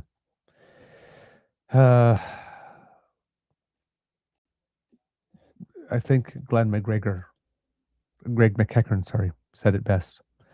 Round and round we go. And then he'll call the Canadian PM governor and then say 51st state again, wash, rinse, repeat. This act is getting staler by the second. And that's pretty much it. So yeah, that's what Trump is trying to throw into the mix today to try and find a way. I got Kit PNC bio here going, "It's all nonsense once again. The Bombard Global Series is about the most popular business jet on the planet. It is properly a corporate plane owned by companies for making money. No way it happens." Yeah, indeed. So 2 tacos on Canada in 1 week. Dude's double fisting it. YMCA to watch me taco. Oh.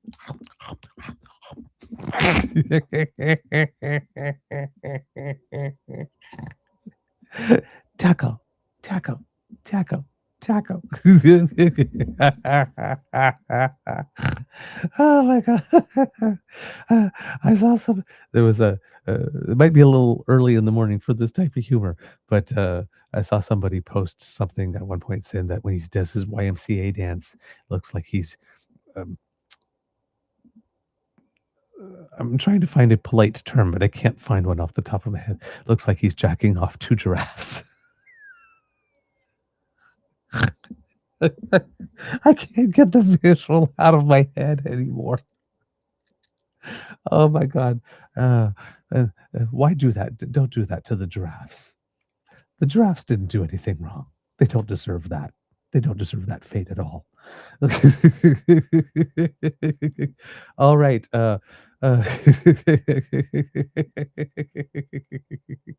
right. A couple of other things that I have for you today, kids and cubs. A couple of stories having to do with us getting Canada a little more strong, if we're talking about Canada strong here.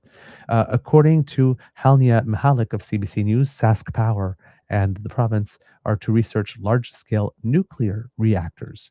Plans are already underway to evaluate the possibility of large nuclear reactors being developed in Saskatchewan, the provincial government announced Wednesday.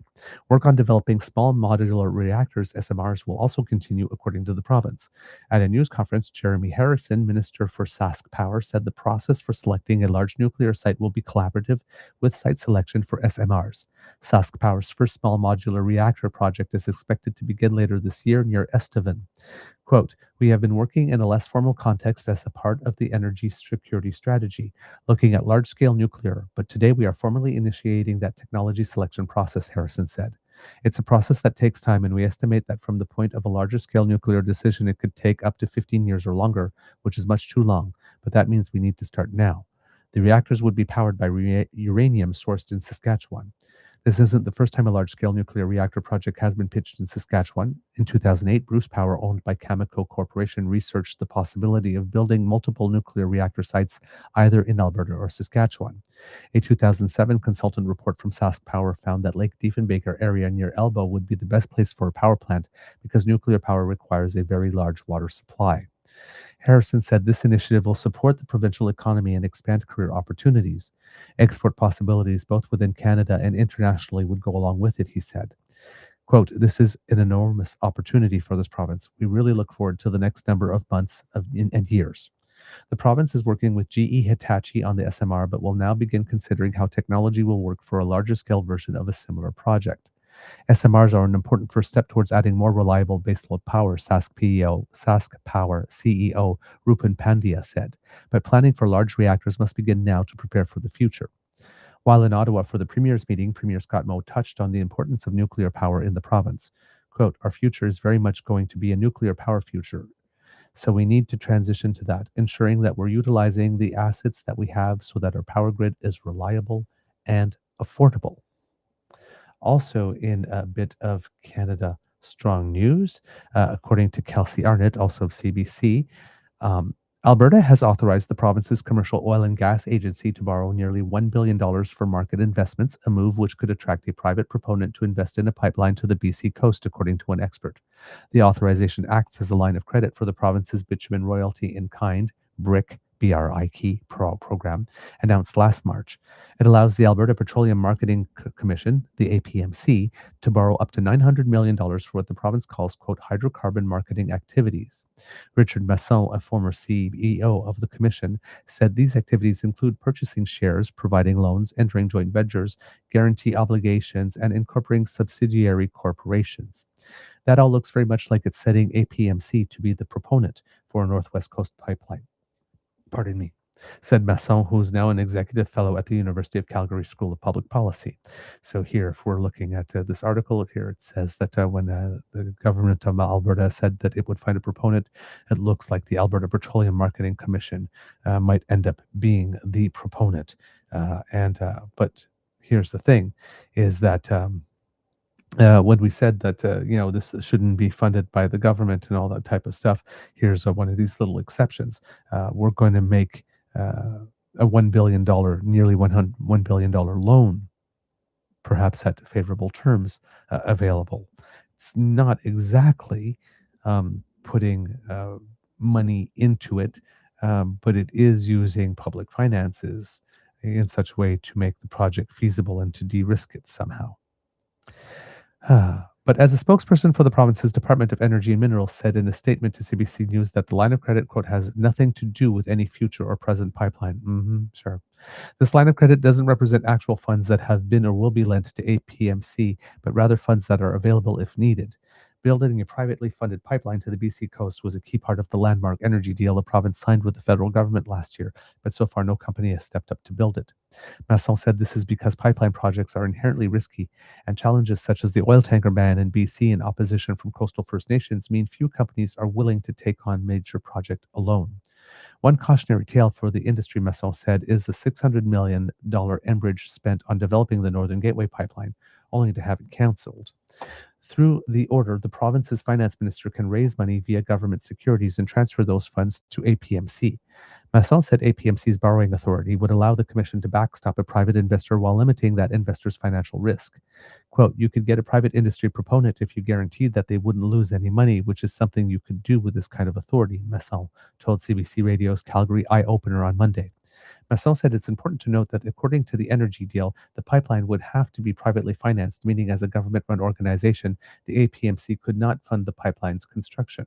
It's really interesting, this article from the CBC that I'm going to include the link to here has embedded into it the interview I saw a few weeks with that I referred to yesterday on the show with Sonia Savage, who was the former energy minister in the province.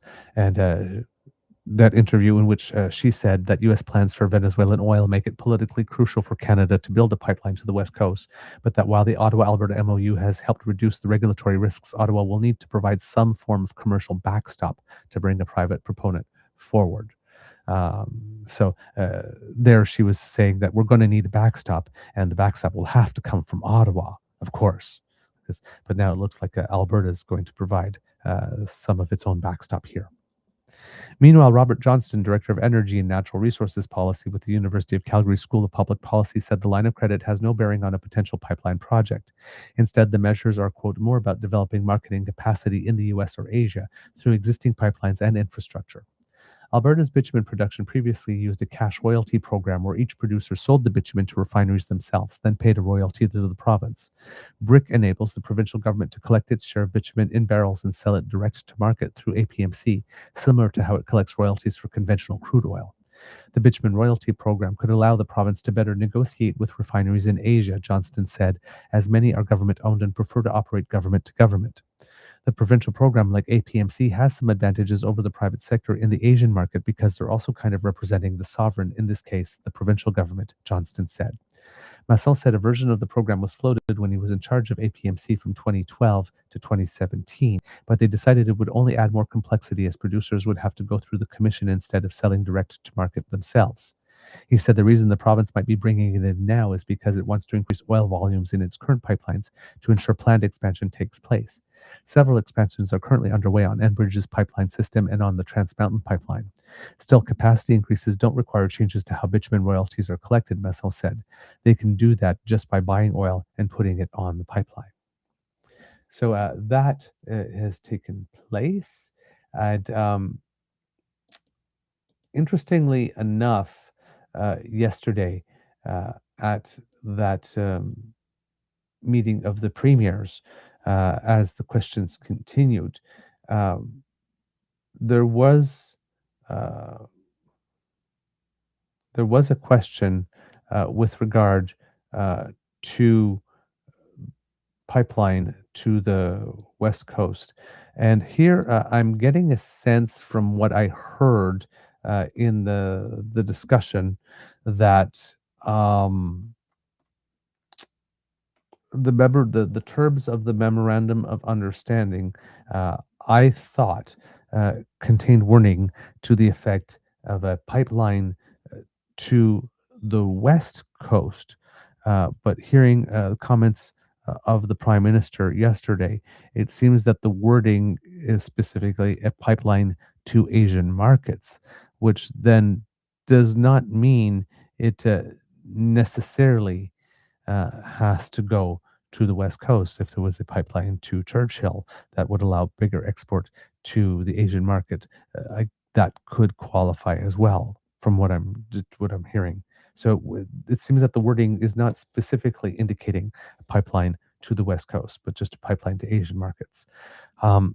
It seems there's a question here being answered by the Prime Minister and Danielle Smith, one where the Prime Minister makes the case here, makes the point about that.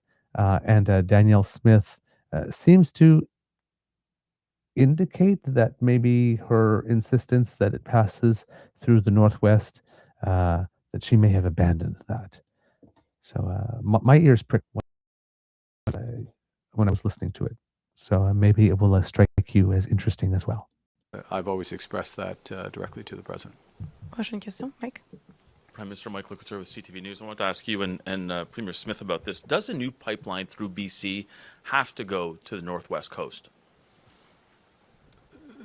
Under the I'll begin and then Premier, under the memorandum of understanding, which I will reemphasize, as I'm sure the Premier, I'll save the Premier having to do this, but I will reemphasize, has many aspects to it.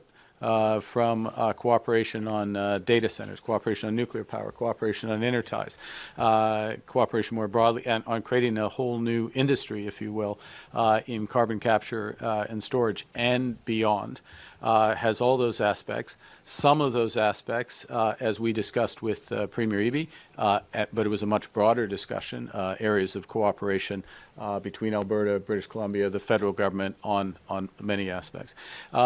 With respect to a route, and under the MOU, a bitumen pipeline to Asian markets is the way it's described, and therefore the specific routes are not outlined. Of course, work is being done to explore the feasibility of various routes, and there are many factors that affect the feasibility, starting with Indigenous support, as well as technical and economic considerations. So, Premier, I'll pass. I would say that when we look at the impact of the Trans Mountain Pipeline, it has narrowed the differential, which increases revenues not only for us, but also for the federal government, because they get corporate income taxes, and of course all the personal income taxes that come from the workers who have jobs as a result of that extra production. When we began with Trans Mountain, I think the expectation was most of it would go to the United States. In fact, 90% is now going to Asia. And there's, when I've made trade visits and talked with delegates from Asia, they say send us more. And so if the pipeline is already at capacity, I'm grateful that Premier Eby has spoken about expanding the Trans Mountain Pipeline. I think that if we could move at pace on that, I think that would be one of the pressure release valves. But for sure, there is an open and robust market waiting for more Canadian energy. I can tell you, I heard the concerns about the original routing of Northern Gateway to Kitimat, and Kitimat is not on the table as one of the ports that we're looking at. There's just too many channels that have to be navigated. It's too complex. But we are looking for a deep water port that does not require a lot of additional navigation. We're certainly talking about marine response if there was ever an issue, and being able to develop new jobs for Indigenous communities when it comes to the tug operations that will navigate them out to open sea. Not only that, but also the potential for a large ownership stake of Indigenous nations in both British Columbia and Alberta. So we are doing our work to put the project together by June, and we are hoping that the federal government can move swiftly on making a decision so we can get down to technical details on that. And I'm very confident that once approved, we will have one or more strong proponents in the private sector willing to work with us to build it. So just to be clear, Premier Smith, as a follow-up, does that mean that it does not necessarily have to go that route? And if Premier Eby would like to weigh in as well. Well, think about the alternatives, I guess. And some of the alternatives are already emerging. Enbridge is expanding its main line, 400,000 barrels. You've got South Bow, which is looking at the old Keystone assets and partnering with an American company to build something in the order of 500,000 or more. There are other projects about moving more to the United States, but I think it kind of misses the point of the exercise. I mean, yeah, I suppose we could sell more to the United States, but why we're all here is we're trying to find a way to trade with each other and help each other and find new markets. The Prime Minister has said, let's try to double our foreign exports. And yes, we're going to continue to work with the Americans and continue to find ways to expand our production. But to find new markets, you have to go through different routes. So that's one. There's also a very interesting potential proposal for oil by rail that would go off the East Coast that we're looking at as well, and that would give us access to European markets. My view, and I know that Premier Canoe would love to talk about Churchill. I won't steal any of his thunder. I hope you do a follow-up on that. But I'd be very interested in talking to him and the Indigenous corporation he created about whether there's an opportunity out of Churchill as well. So my view is north. Oh, and I actually talked to Premier Simpson about the potential to go up north also. So north, south, east, west, we're willing to go in every direction. Thanks. Premier Smith is committed to keeping us updated on her progress, and look forward to that. Thanks. Prochaine question, Mylène. Bonjour. So David Eby didn't have much to say. Again, Wob Canoe's face. So yeah, there was a bit of news there in that answer from Danielle Smith, and that maybe didn't get as much attention as it should have. But yeah, it seems that what she said here is that Kitimat is off the table as a location. and that we're looking at other places. So yeah, that seems to be a major development that she is seem to have agreed.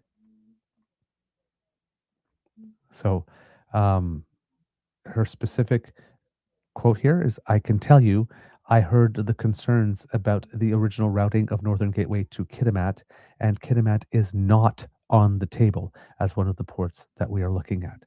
There's just too many channels that have to be navigated. It's too complex.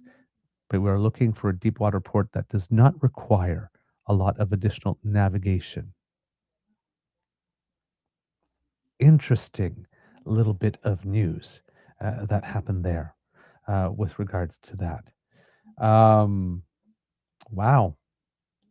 Yeah, there you go. One more little bit of Canada Strong news here. That things that we are doing to try to move our economy along. This is according to Sarah Law. It would seem here that in Ontario, the Minister of Energy, Stephen Lecce, Minister of Energy and Mines, has announced the province is accelerating the construction of a new 230-kilometer transmission line into the Ring of Fire.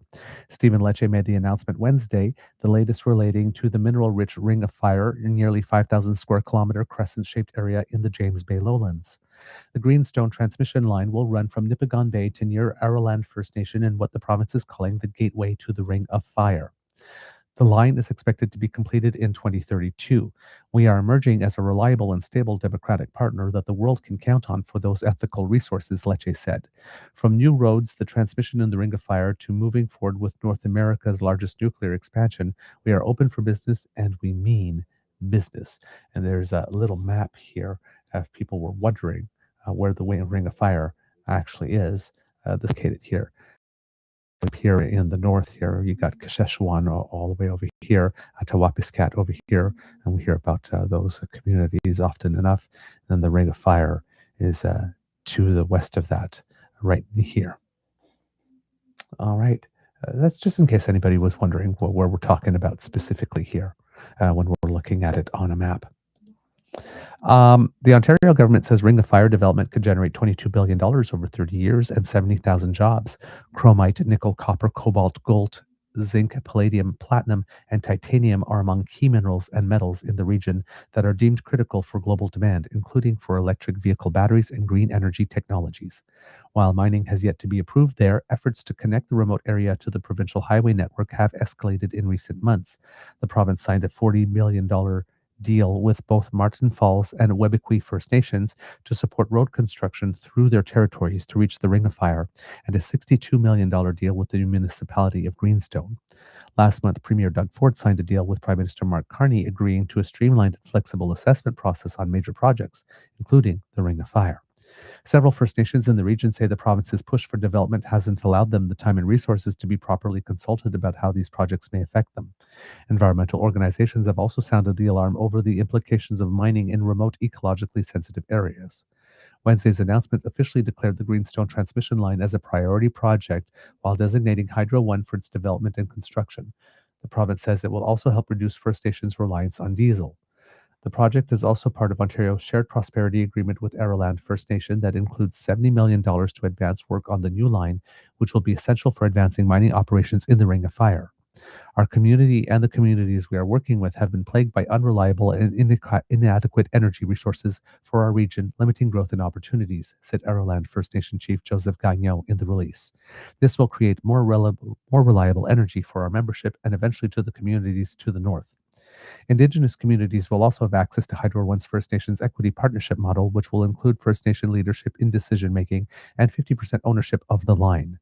Quote, economic development opportunities are integral to our community's development, and equity investments are a path forward to resolving our challenges today, Ganogaming First Nation Chief Sherry Taylor said in Wednesday's news release. There's still a lot of work to do. This is just one project and just a start. There's more to come. We're willing to do our share of the work. Electricity demand in Northern Ontario is projected to increase by 81% by 2050, according to the province. The Greenstone transmission line will provide the capacity needed to unlock 350 to 700 megawatts of additional electricity, hydroelectricity, and other power generation. It also claims to bolster Ontario and Canada's supply chain with, quote, 93% of the project's cost to date staying in the country, the province's news release says. Warren Mabey, a professor at Queen's University and director of the Queen's Institute for Energy and Environmental Policy, describes the project as, quote, the last thing that needs to be done before everything sort of takes off in the north. The Premier has tied the Ring of Fire, quote, very closely to Ontario's prosperity, Mabey said, and development there requires more energy to support miners and other workers. Quote, creating this new higher voltage line that is going to support a switching station and ultimately can support development is a critical step. The province hasn't specified what it hopes to gain by designating the line project as a priority. Quote, whether or not declaring it a priority means that it gets built much faster remains to be seen, said Mabey. We know that the government is talking about special economic zones and that would speed things up as well, but we haven't really seen how that will play out. As for whether the transmission line will in fact create 7,000 permanent jobs in the Greenstone area, I would highly doubt that, he said. It would certainly support economic development and it would certainly support the First Nations in those regions.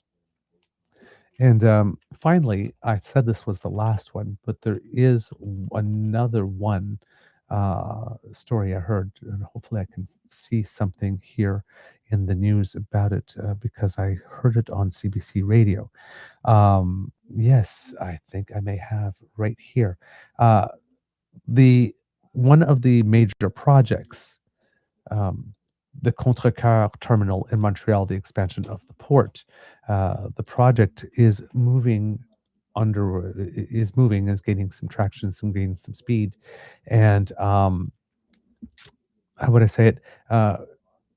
As I mentioned before, it would be important for the Prime Minister to have some projects that get started early on, things that he can point to and say that things are working. This would be one of them, according to Aya Dufour of iPolitics. It was a good start to the year for the Montreal Port Authority's Contrecoeur expansion project with the issuance of the final missing federal approval. As one of the first to be referred to the newly established Major Projects Office, the project stood out as a prime candidate for the Carney government's regulatory fast-track legislation, particularly as it was one of the only ones with outstanding approvals. But despite the focus on permitting, the project's primary hurdle was never regulatory. Rather, as Major Projects Office head Don Farrell told a House committee last fall, the challenge for Contrecoeur lies almost entirely on the financing side. Quote, we are all done with our permits, so there is no need for acceleration at this time, but the Major Projects Office is still extremely important to us, the CEO of the Montreal Port Authority, Julie Gascon, told iPolitics. We're quite advanced, she said, but I can't really share details as we are in the middle of negotiations. Gascon says she'll hope to be able to share more in the coming months, even suggesting the deal could be reached by fall. The Major Projects Office is playing a key role to ensure we have the right tools and the right financing solution, she said. Costs for the Contrecoeur expansion project recently ballooned to $2.3 billion, up considerably compared to the pre-pandemic estimate that hovered around $800 million mark. So far, Quebec and Ottawa have both pitched in some $150 million each, while the Canada Infrastructure Bank announced a $300 million loan. It's unclear how much DP World will be investing and what other federal coffers might open up in the near future. When referring Contrecoeur to the Major Projects Office, Intergovernmental Affairs Minister Dominique Leblanc said there were ongoing discussions to finalize the federal contribution to the project. This could come through the financial entities including the Canada Infrastructure Bank, the Canada Growth Fund, the Canadian Indigenous Loan Guarantee Program, all of whom have been tasked with working with the Major Projects Office in Budget 2025. Gascon says being referred to the Major Projects Office last fall was a game changer for the Montreal Port Authority. This stands in response to all the people who are saying, well, these projects were already really underway. They're not new things. Call us when you got some new things. This is not really helping. Well, it seems that it is helping. Quote, it brought everybody together to focus on identifying the remaining issues and finding solutions, she said, adding she feels the project was prioritized by various federal departments. Site preparation work has already begun for the Contrecoeur expansion project. There you go. So work is already starting. The Montreal Port Authority has also begun work on proposed mitigation measures like creating new habitats for wildlife threatened by the project, including the copper red horse, a highly endangered fish and is endemic to Quebec. But with the last remaining permit issued by the Department of Fisheries and Oceans, the Montreal Port Authority can now begin dredging the St. Lawrence River and build a dock. An environmental group is planning to challenge that federal authorization in court. The Contrecoeur expansion project is set to increase the Port of Montreal's container handling capacity by approximately 60%. And if you know, we just recently read that article about how the activity of the province of Ontario through the port in St. John, New Brunswick, has increased 153% in a short period of time. Increasing this capacity in this major port by 60% would be extremely significant. The port is not currently at capacity, but it anticipates growth in the coming years as Canada tries to diversify trade away from the US. Recent and informal trade data from 2025 suggests Montreal could well be positioned to capitalize on this trend. Trade with the Mediterranean region increased 1.5%, including a 44% surge in trade with Morocco, driven by fruit imports. Canadians are making that choice at the grocery store. They buy fruits and vegetables from anywhere else but the US, noted Gascon, who says that the trend could accelerate into 2026 and 2027. Her main concern as she met with Quebec business leaders at the local Chamber of Commerce last week is that room could run out at the Port of Montreal, forcing producers to ship through New York in a time of geopolitical uncertainty. My biggest concern right now is not being able to deliver Contrecoeur in time for Quebecers and Canadians.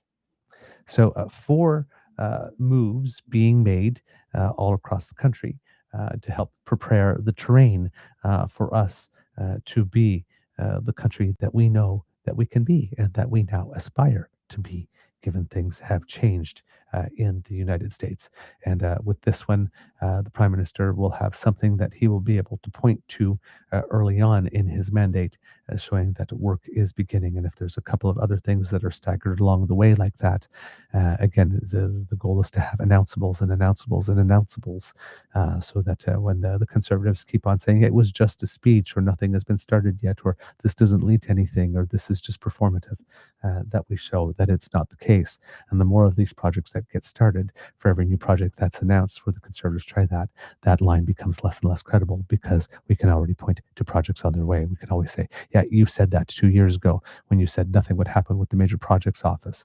And look, we're already breaking ground, doing some preparatory work in Montreal for the expansion of the port there. Oh, look, they're doing preparatory work for the small nuclear reactors in Darlington now. Oh, right. You want to be able to point to those things and say, you say that a lot, but it never ends up being true. So that's the bit of the objective there. All right, kids and cubs, I believe that's everything that I have for you today. Kids and cubs, I hope that you enjoyed this episode of the Daily Beaver Morning Show because we enjoyed making this for you. Remember, sharing is caring and word of mouth is priceless. So please tell your peeps and poops all about us. We really appreciate it when you do, especially when you include a word of your own indicating why it is that our content resonates with you. Now, kids and cubs, if you would like to help us, there are 2 ways you can do that. The first is by making your way on down to the True North Eager Beaver Media Incorporated YouTube page, where kids Cassie and Elaine would certainly approve of you smashing with our buttons. Like, share, and subscribe. Give them a little flick. It helps us with the algorithm, and that makes us very happy, especially when we see our numbers go up. And if you would like to help us in other ways, kids and cub, maybe you can go to our coffee page and you would like to contribute to the Emergency Hydration Fund, which helps keep your favorite beaver nice and moist. Yum, yum, yum. If you think that we provide some quality content and you would like to offer us an enthusiastic expression of encouragement to do more, a contribution to the Eager Beaver Lodge's Emergency Hydration Fund is a wonderful way to do that. And if you are doing the Buy Canadian thing, then you can use our email address, truenortheagerbeaver@gmail.com, to send us a direct transfer and also ensure that no US CE Tech Bro gets a portion of your donation. That portion comes to us, which means we can do more show with your donation. Hey, and that's always a wonderful thing.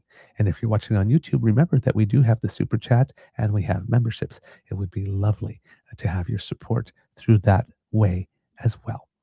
Now, kids and cubs, because democracy is something that you do, please note that if you live on Prince Edward Island, you have a convention to choose the leader of the Progressive Conservative Party of the island.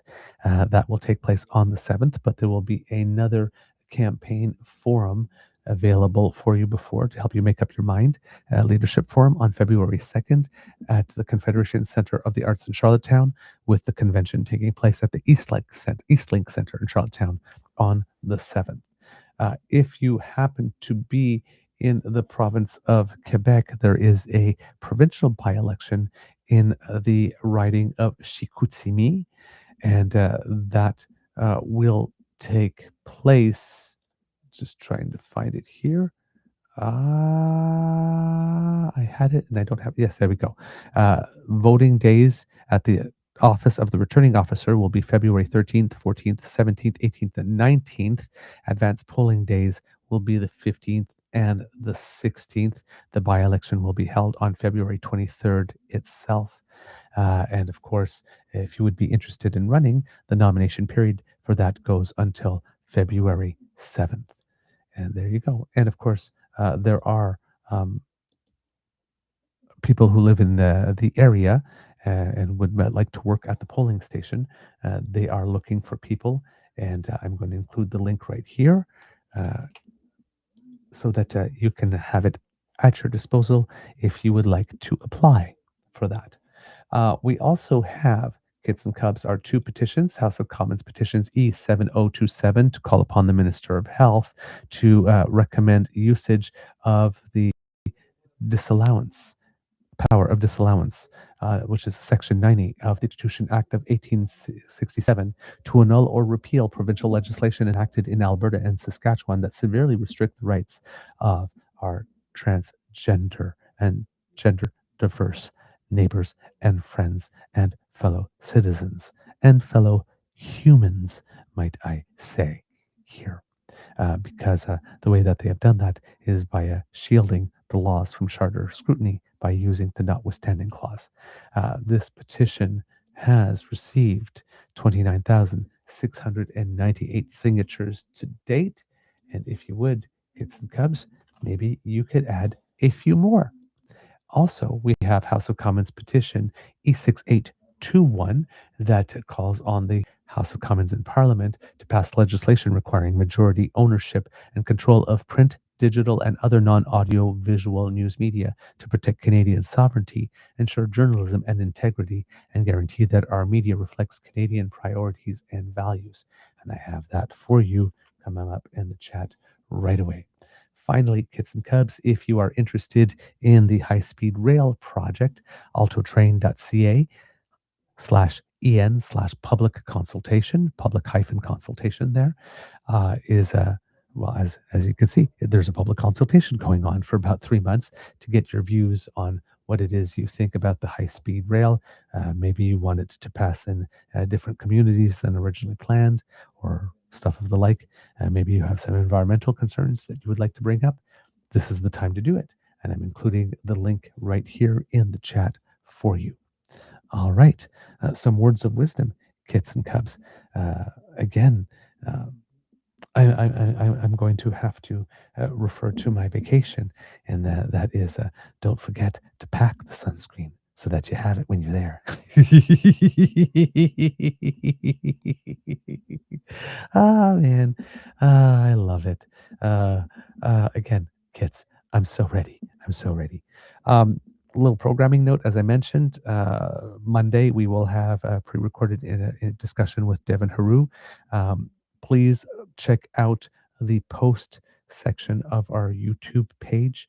That's where I will be posting updates with regard to how feasible it is for me to do shows or not from Mexico, and show hours and that type of stuff. But when I figure that out, I will have that up there for you. And also note on Monday in that interview, of course, we're not talking about the leadership convention. If I get the results at a certain time tonight where I have time tomorrow to pre-record something, that may air Monday, either after the interview with Devin Haru, or may air the next day on Tuesday. So if you don't hear anything tomorrow, don't think it's because I have ignored it or I'm not covering it. It's just that my ability to get things out in a more timely fashion is a little more limited over the next few days. All right. I think that's everything. So it's time for a little audience participation, kids and cubs. At the count of three, can I please have you all say, Mr. Beaver, please cue the cock on 1, 2, and 3? Oh, I hear you. I hear you. And yes, kids and cubs, there's also some heated rivalry stuff along with the Prime Minister and some good moments that I wanted to show you today. But the rest of the content went long.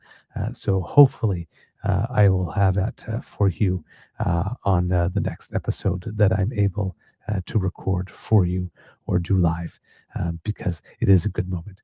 I just wanted you to know that I am aware of it. All right. Since you said it so nicely, kids and cubs, did I ask you to cue the cock? Let's just say I did, because I think I did. And then I just got rambling all over again. But here you go, kids and cubs, because I love you so much and because you asked so nicely. You are listening to a True North Eager Beaver Media Incorporated podcast. The True North Eager Beaver podcasts are proudly brought to you by our founding sponsors, the Misfit Mysteries from Corvid Moon Publishing, your source for science fiction, fantasy, and cozy mysteries featuring a broad diversity of characters, CanadianTarot.com, their uniquely Canadian online eclectic tarot community, and the Peppermaster, hot pepper sauces made from farm-fresh ingredients to thrill your taste buds and expand your mind. We are grateful to the Crier Media Network for its support, Pete Jarvis for our artwork, and Paul Joseph Something for our opening and closing sequence music.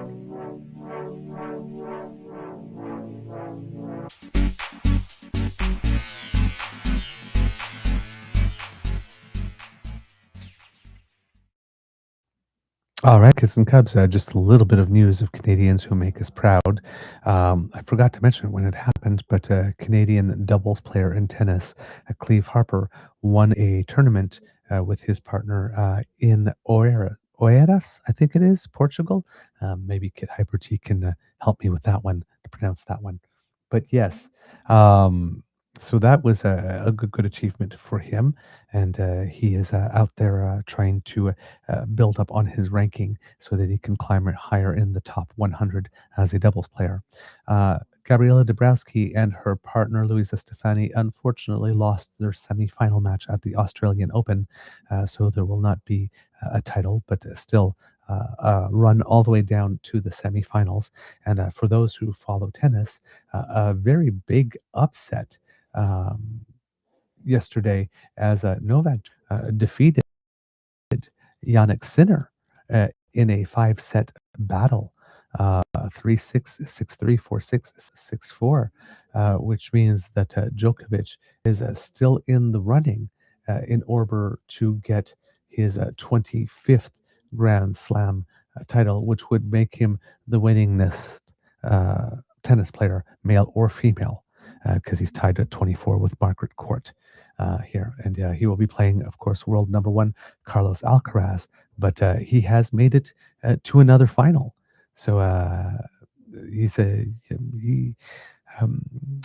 don't want to say he's getting old because he's younger than I am, but in terms of tennis years, he is getting on, and some people were wondering if he might have the chance to make it to another final to get that 25th. And there he does, and he does have some good vibes at the Australian Open, having won it so many times. I think at least 5, probably, if not more. 10. Oh my God. So he's won the Australian Open 10 times. So, if he's going to do it, that probably would be the place. So keep your eyes and ears open and peeled for that. And that is all I have for you at the moment, kids and cubs. So with that, I will say, amouri bisous.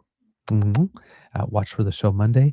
I'm seeing the wonderful comments here in the chat saying that I should just take a vacation, and maybe that is what will end up happening, kids and cubs. Maybe I will get there and just realize that technically it's just not possible to do it, and I may end up just having 3 weeks vacation. But like I said, I might not do 5 days a week, but still would like to have a little bit of damn fam time. So I'll try to find a way to do something. But yes, get saucy. Sorry, I'm turning into a mother hen again. That's okay. I appreciate it. As you know, my dear mom passed away. My beaver mama 20 years ago. Last year, it'll be 21 years ago in February, actually, while we're on vacation. So I don't mind having some additional mother figures from the damn fam. Those are very, very welcome. So thanks, Mom. God. I haven't had a chance to roll my eyes in a long time. All right, everyone. We will see you very, very soon. Bye. Ah.